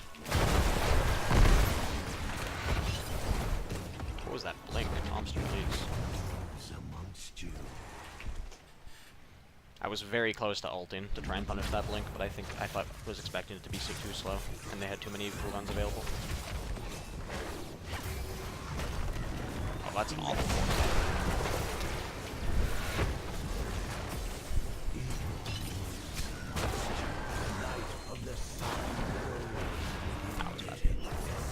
Soon they shall pass in realms of glory.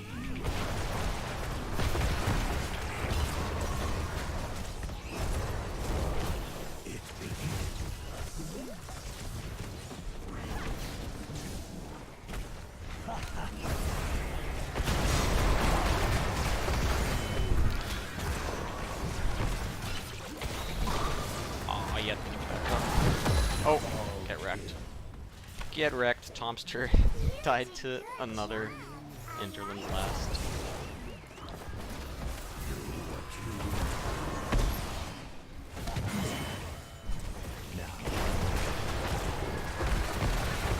Damn, that was really close to killing the Leland. No counter W healing.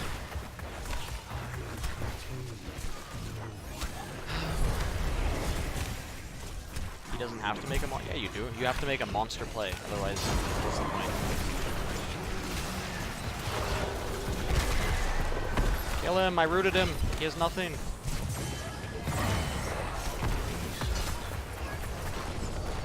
See, like, it's so hard to react. If I use my E and combo it with my ult, it's so hard to react to the ult because instead of having 1 second to react to it, you instead have a half second or less. Sort map pool the opposite way. MVP. Lower the game so they can just remove a couple, yeah. That would be in line with their current philosophy for HOTS and HGC. Alternate servers to lessen that problem. It's really hard to adjust to ping. So it would be very, very jarring as a player to swap from really low ping or like 30 ping up to 80 plus ping, because you have to adjust to it. And normally teams warm up on that server to be adjusted to it. I think that is a worse solution than the current one.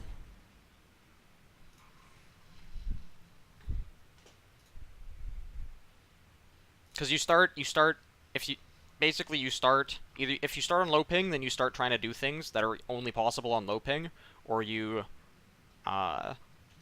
something like that. And if you start on high ping, then you don't even try to do some things that you can't do because your ping is too high. And then if you're expecting things to be slower, then maybe you lead your skill shots a little bit more or a little bit less if you're on lower ping, things like that. That you can't change just as soon as a game ends to the next game.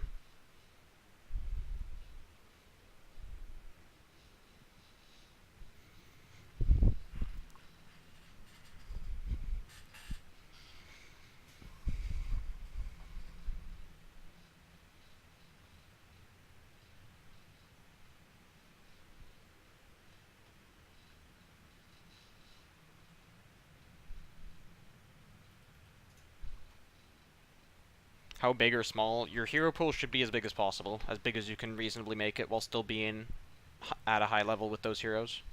And I mean, it depends on your role. Like, right now, for offlane, all you need is a hero pool of 4 heroes. Unless you're planning to cheese. All you need to be able to do for offlane, Blaze, Irel, Dahaka, and Malthael. And then maybe Zeratul you could throw in there, maybe Thrall you could throw in there. That's all you need. And there are a bunch of pro players that have a hero pool size of 3 or less. Quite a few. And, I mean, you can be competitive with that currently, because the game's overall competition level is pretty low. But if you're going to BlizzCon and you're going to be in the top 4, you should have a bigger hero pool than that. You should not be able to get away from that. Only do on low ping, just Tracer in general. Anything with Tracer on lower ping is better, and you just won't go, you won't go for triple blinks with Bomb and W. Yeah, same thing with resets, same thing just hitting skill shots in general, same thing with reacting to certain CC. Is just not possible. Like a Hanzo ultimate from Fog, on 0 MS or low ping, you can react to it, and use cooldowns to react to it. But if you're on 80 MS, you just can't. It's no longer possible. You're just going to hit it in the face. Tank main, Garrosh and Diablo. Garrosh, Diablo are the two big ones, and then after that, do whatever. The rest of them are all fine. None of the tanks are unplayable, other than the ones that are unplayable, that you should already know are unplayable, or you probably already know are unplayable. But just the normal tanks, just random normal tanks or whatever, just play whatever. Most minimalistic. I mean, just play Garrosh and don't even take any of the active talents and you're fine. Still better than every other tank. Yeah, same thing with Blaze Stun. Like, it's not impossible to react to a Blaze Stun if you're on higher ping, but it is significantly harder. Significantly harder. And that's just another thing. I mean, like, you can get away with having a 0.3 of a second reaction time, because this is half-second delay for Blaze Stun, but if you're lagging, you can't. Unplayable main tanks, Tyrael is a big one. Even Garrosh is pretty unplayable if you want to use him optimally, because you have so many active cooldowns, and you want to hit your combos. Like, I don't play Garrosh, so I don't know, but I don't know if you can, on 0 MS, you can throw somebody, and then Q them, and that will chain CC. But on higher ping, I don't know if that's possible. I don't know. Artanis, do not play that hero on higher ping, because you'll never hit a Q-E combo. ETC on higher ping is a lot harder. Diablo on higher ping is a lot harder, because your wall stuns are a lot shorter windows. Muradin on higher ping is just going to be harder, because your Q is a skill shot. Stitches on higher ping. I mean, everything gets worse on higher ping, just in general. Tank players need Diablo, Garrosh, Maiev, and Zul? Sure. Quite a few unplayable bruisers? No, chat, no. That's what I meant by the meme heroes. Tips for Garroshing teamfights. Just find a target that you can CC and that your team can kill. And it doesn't have to be a squishy. If the enemy team's tank is at half HP already, then just CC him and kill him. You don't need to get a 5-man taunt to win a team fight. Just kill one person, then the team fight's over, most of the time. Don't sit there and face tank, though. Especially if you don't have cooldowns. Don't just walk at the enemy team's range if they're kiting you, and your team's not getting value out of it. I don't know. Something like that. Uther #1 main tank. Yep, according to Tempo Storm.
Heroes underrated. White Man is the biggest one at BlizzCon. It's not his fault he's a 2016 hero. Yeah, it's Blizzard's fault. It's whoever's on the balance team's fault that he's a 2016 hero.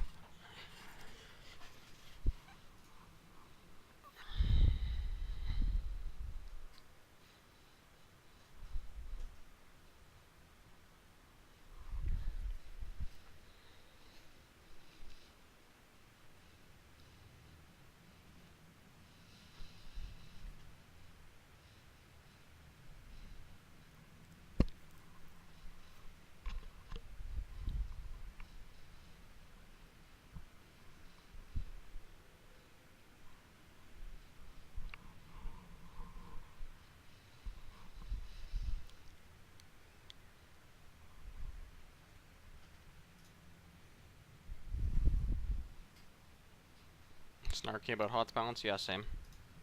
What HOTS balance, indeed. Indeed. You know. HOTS balance is here when it should be here-ish. But nah, you know, we're over here and over here with some heroes. Just doing some weird shit. Don't know what kind of arm motions I was doing. It's kind of hard when I'm in this and I'm not making sure I can actually stretch out my house coat.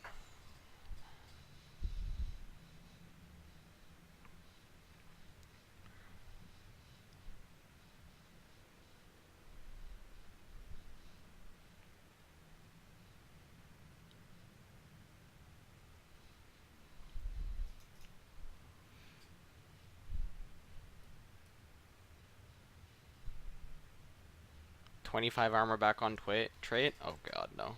Maybe. Actually, his cooldowns are high enough that he could have something that strong. It is possible. Any Reddit leaks? BlizzCon hero announcements? I don't know.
No, no 75. Good. No. Get the hell out of here with this. You pull that kind of shit again, I'm banning you from the stream.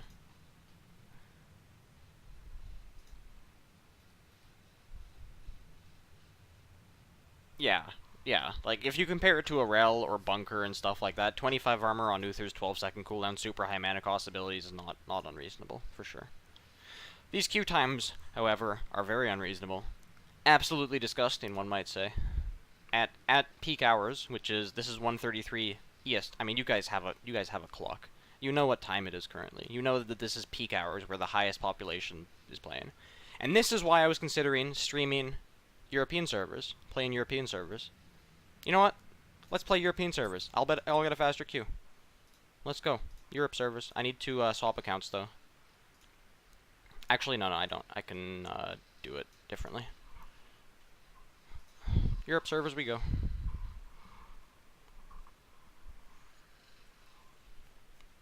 Fucking 15-minute queues for Diamond 1 games. Nope. Not doing that.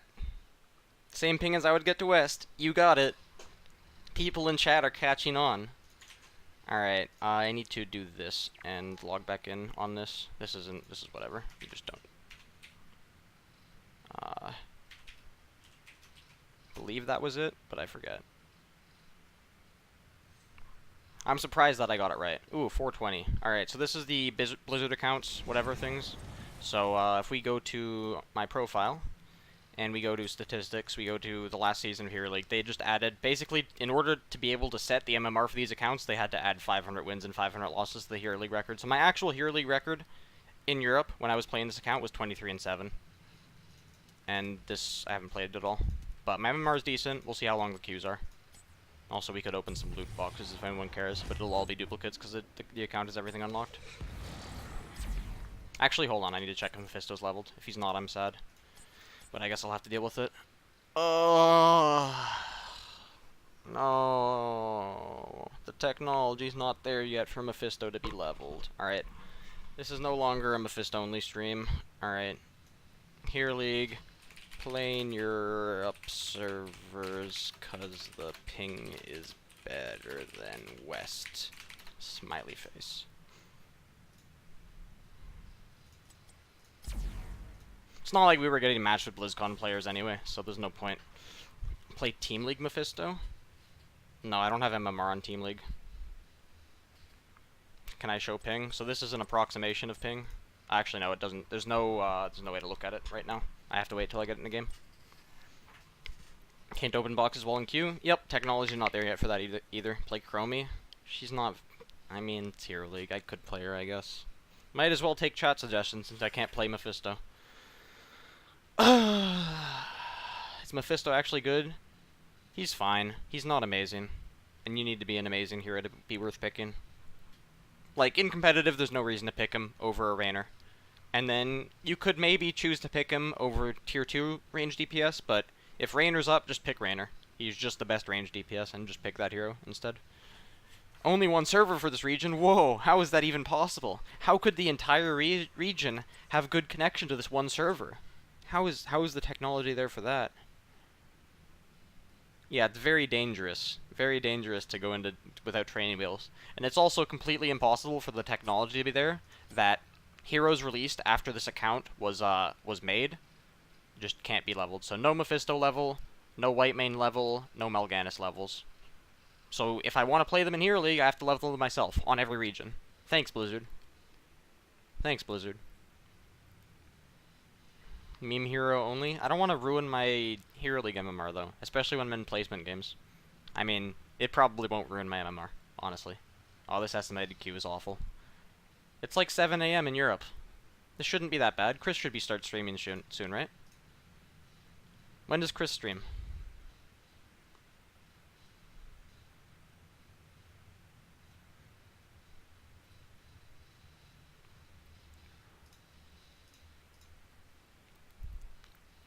Not for a while. Oh. Alright.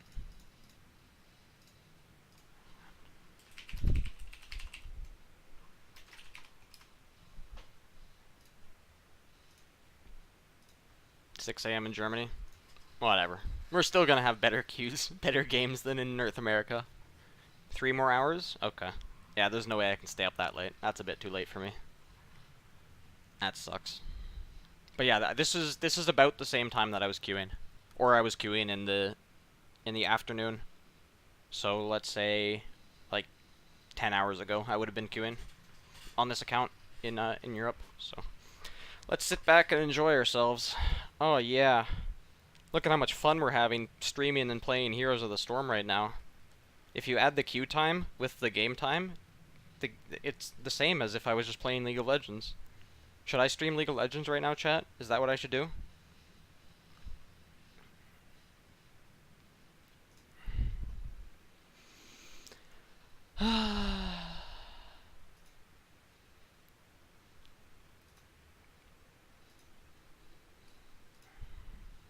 What do we do, chat?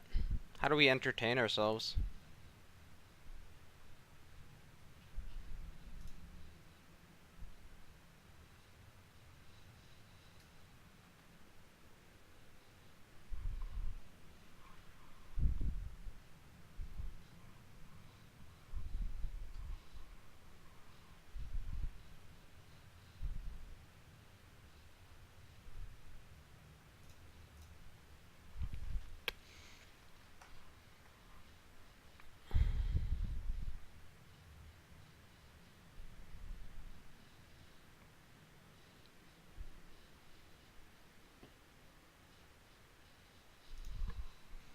HGC player streaming lol. Maybe Korean server? Oh god. No, you can't play Korean. Or you mean Korean server HOTS? Oh, I have 150 to 200 MS to Korean server.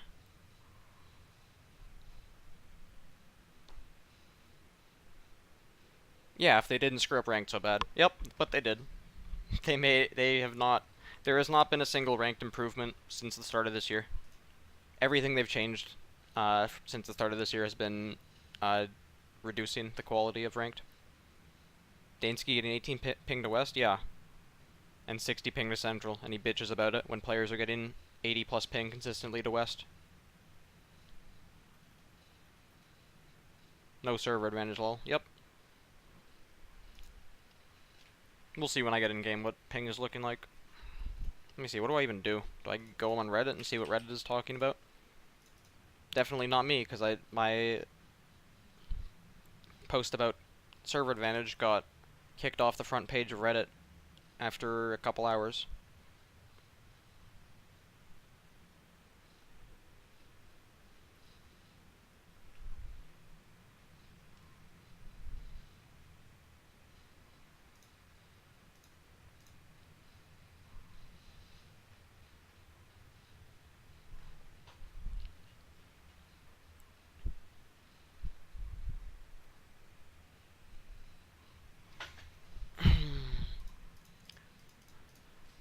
Alright.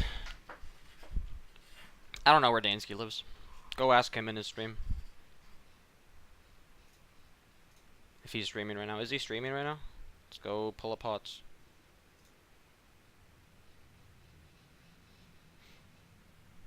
Oh hey, he's streaming right now. Let's go take a look. Real quick. So let's analyze this situation here. Let's zoom in real close. Oh yeah, that looks like 20 MS right there. Just about 21 MS. That's pretty good. I wish I got that to Central, you know? Damn, I wish I could hit Hanzo Ws like that when I'm playing on West, because I probably can't. Great to see.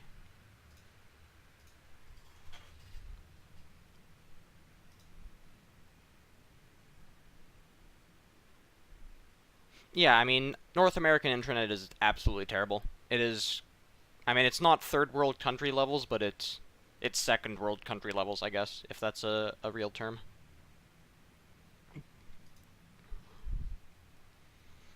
I don't know. Let's go on Twitter, see what Twitter's doing.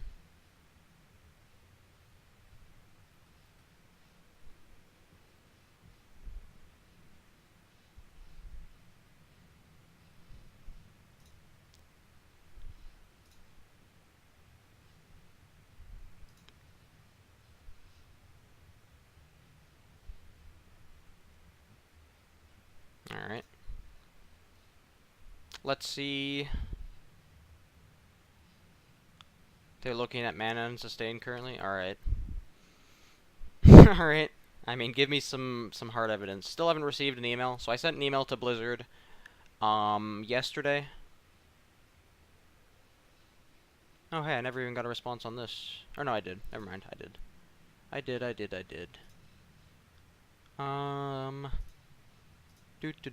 So yeah, I sent out this email 2 days ago-ish, a day and a half ago. We'll see when Blizzard responds to that. HOTS Reddit. Lol. Indeed. I'm gonna unfriend this guy. Let's have a nice clean friends list. There we go.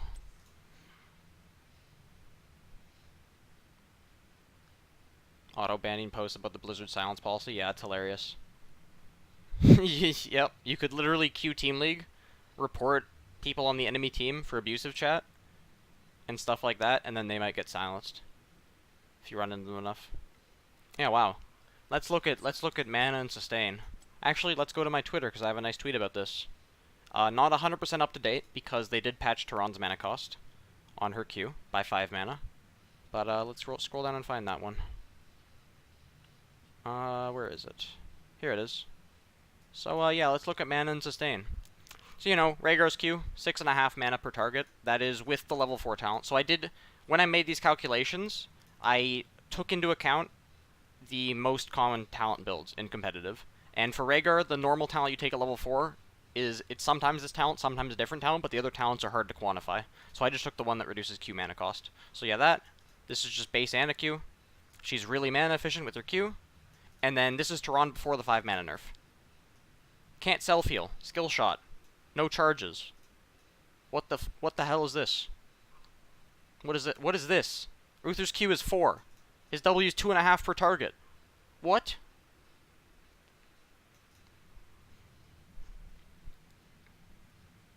Do all heroes? Yeah, every hero has the same base mana pool and the same mana regen. Or, yeah, so that their mana pools and mana regen will always be the same at every level. So I mean, yeah. What is this? What is this number doing here?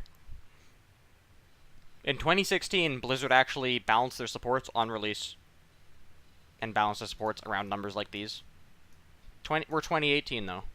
I mean, even Malph's numbers are pretty ridiculous. Where his Q is 10.9, and then his W is 13 per person you have healing on, times the number of targets you hit. Normally you only hit 1, but if you have your heal over time, it can be on 3 people at a time, so that's already 39. And then if you manage to hit 2 targets, that is... What is that number? 78? That's 78 health per mana? That is absurd as well. But Malph doesn't have burst healing, so he at least kind of makes sense. Though this is why Malph never runs out of mana, is because of this stuff.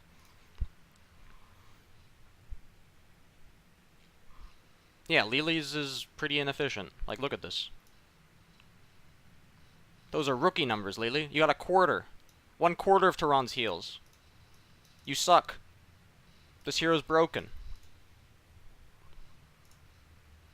Nice Q time. Damn. Guess we're only playing 1 game on Europe. And then calling the stream. I mean, like, Deckard's Q is 11, but if you add the shield's an extra 6.75. So that's why his out-of-combat sustain isn't that great, but in team fights, it feels like he's healing for a ton, because he is. When the shield gets value. And I mean, if you look at the other talent, then this ratio goes up to probably 30 plus. But you don't take that talent in competitive. Monk is fine despite the healing per mana cost. Yeah, I think Monk's in a fine spot. I think Monk is okay. Maybe he could do with like a very, very tiny buff to his healing or his mana efficiency.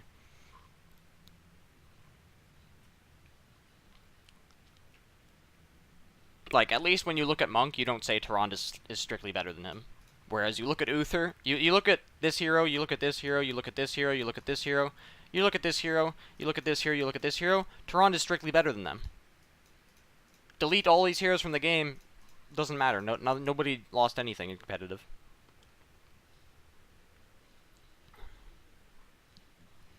Yeah, I mean, the other thing with Monk is you can't buff his damage before he turns into a stupid assassin that just clicks on somebody and kills them.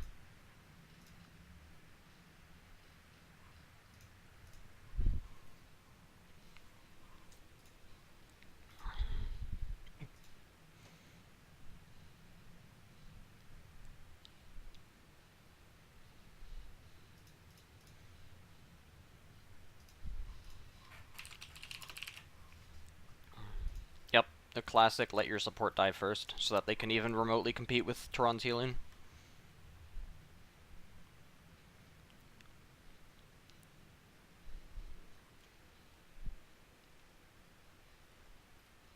Oops.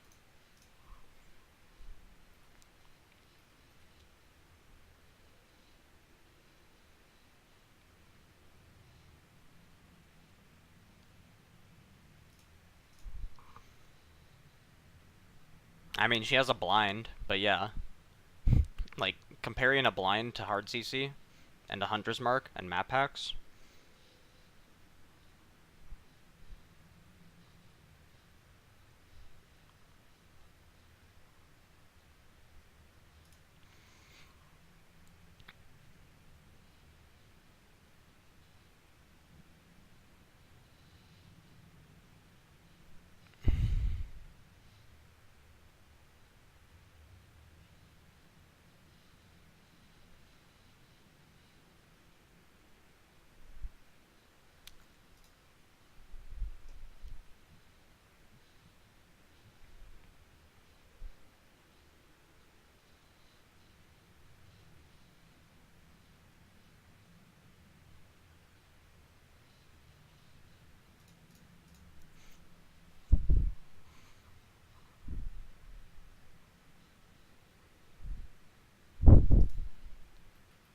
I mean, Lily's whatever.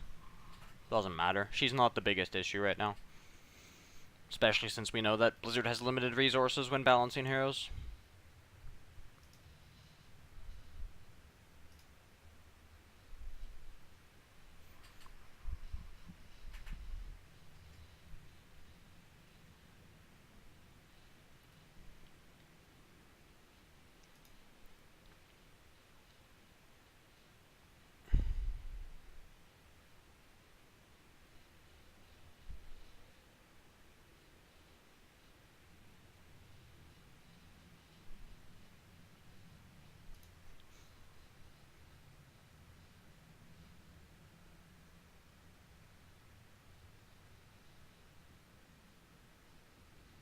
Yeah, I mean, it's just so boring if every support is just a heal bot. Like, if every support just has 3 healing abilities at varying cooldowns and mana costs and healing amounts, that's boring as hell.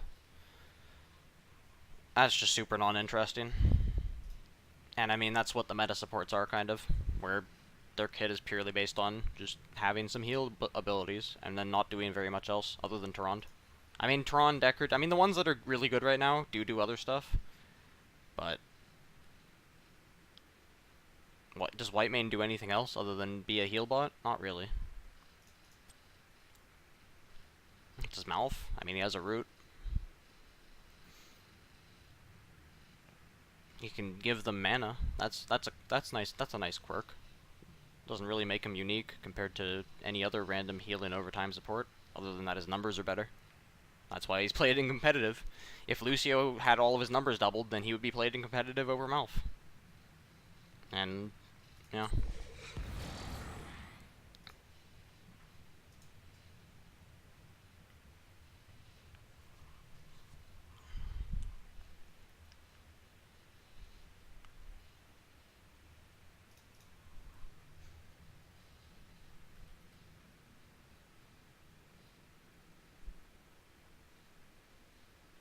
CDR, wow. An extra 2.5 seconds off of my cooldowns.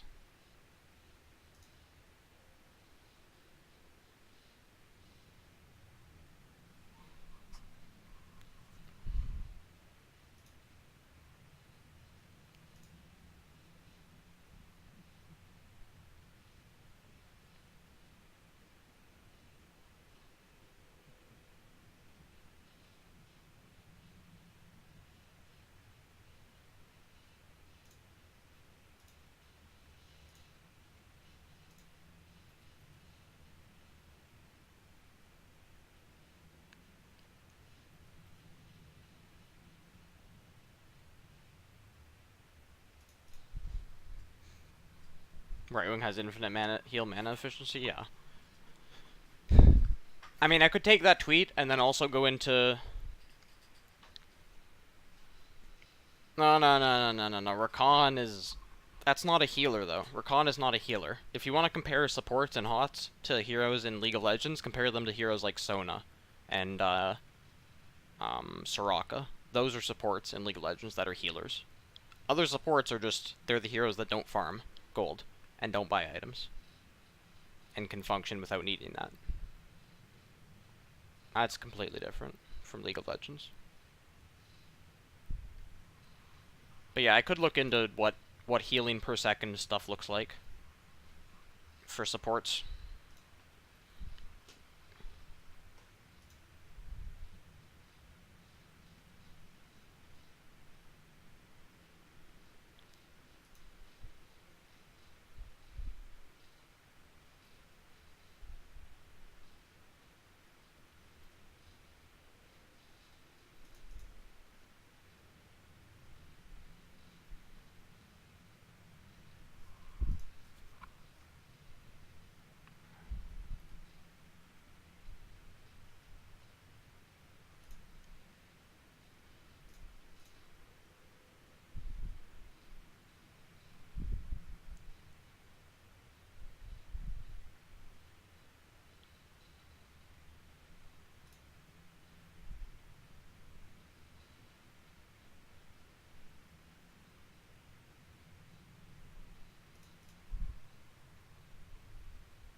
2.5 seconds CDR from Mephisto? Not really. All of Mephisto's cooldowns are high. They just feel low because of his own CDR. It doesn't scale well with his own CDR.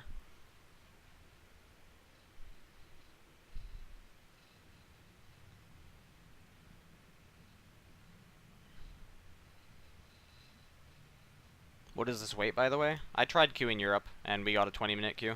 Unlucky. Because I queued at similar times before, and I was not getting this long queues.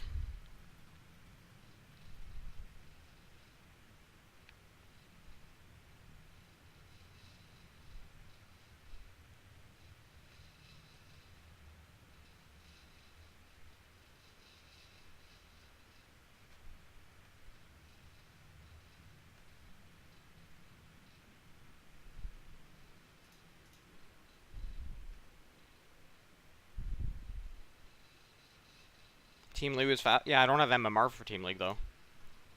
If I queue Team League, I'm going to get matched against silvers and golds. And I don't want to do that.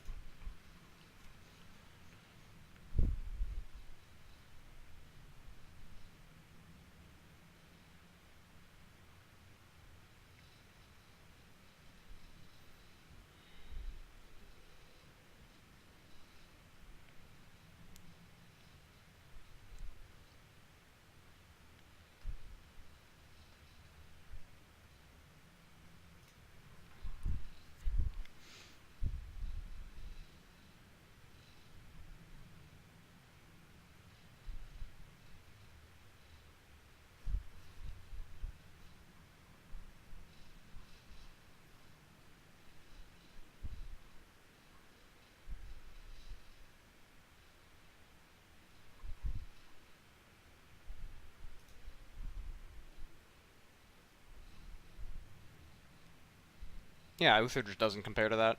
Tehran has better burst healing, better sustained healing, better utility. She has a slightly worse shrink ray. If Uther still has shrink ray, I forget. She does more damage. She does everything better than him. Yeah, eventually Tehran will be nerfed, and then there will just be another OP support, because they're just so slow with the balance. And even if she is nerfed, what's probably going to happen is they're going to take Tehran. They're going to take this hero. They're going to change. They're going to, like, nerf this healing by 50. And then they're going to buff this thing by 50 damage. And give her 5 attack damage. And then call it a nerf. That's what's going to happen. Or they're going to nerf this talent really hard. Or delete it. And then they're going to buff this by 5 or 10 spell armor. And then maybe they'll nerf this talent by 50%, and then they'll buff both of these talents by a ridiculous amount. They're being underplayed. These talents happen to have lower win rates than this one. These talents are 40% win rates, so let's buff these a lot. Bring them all in balance, and then the OP hero stays OP.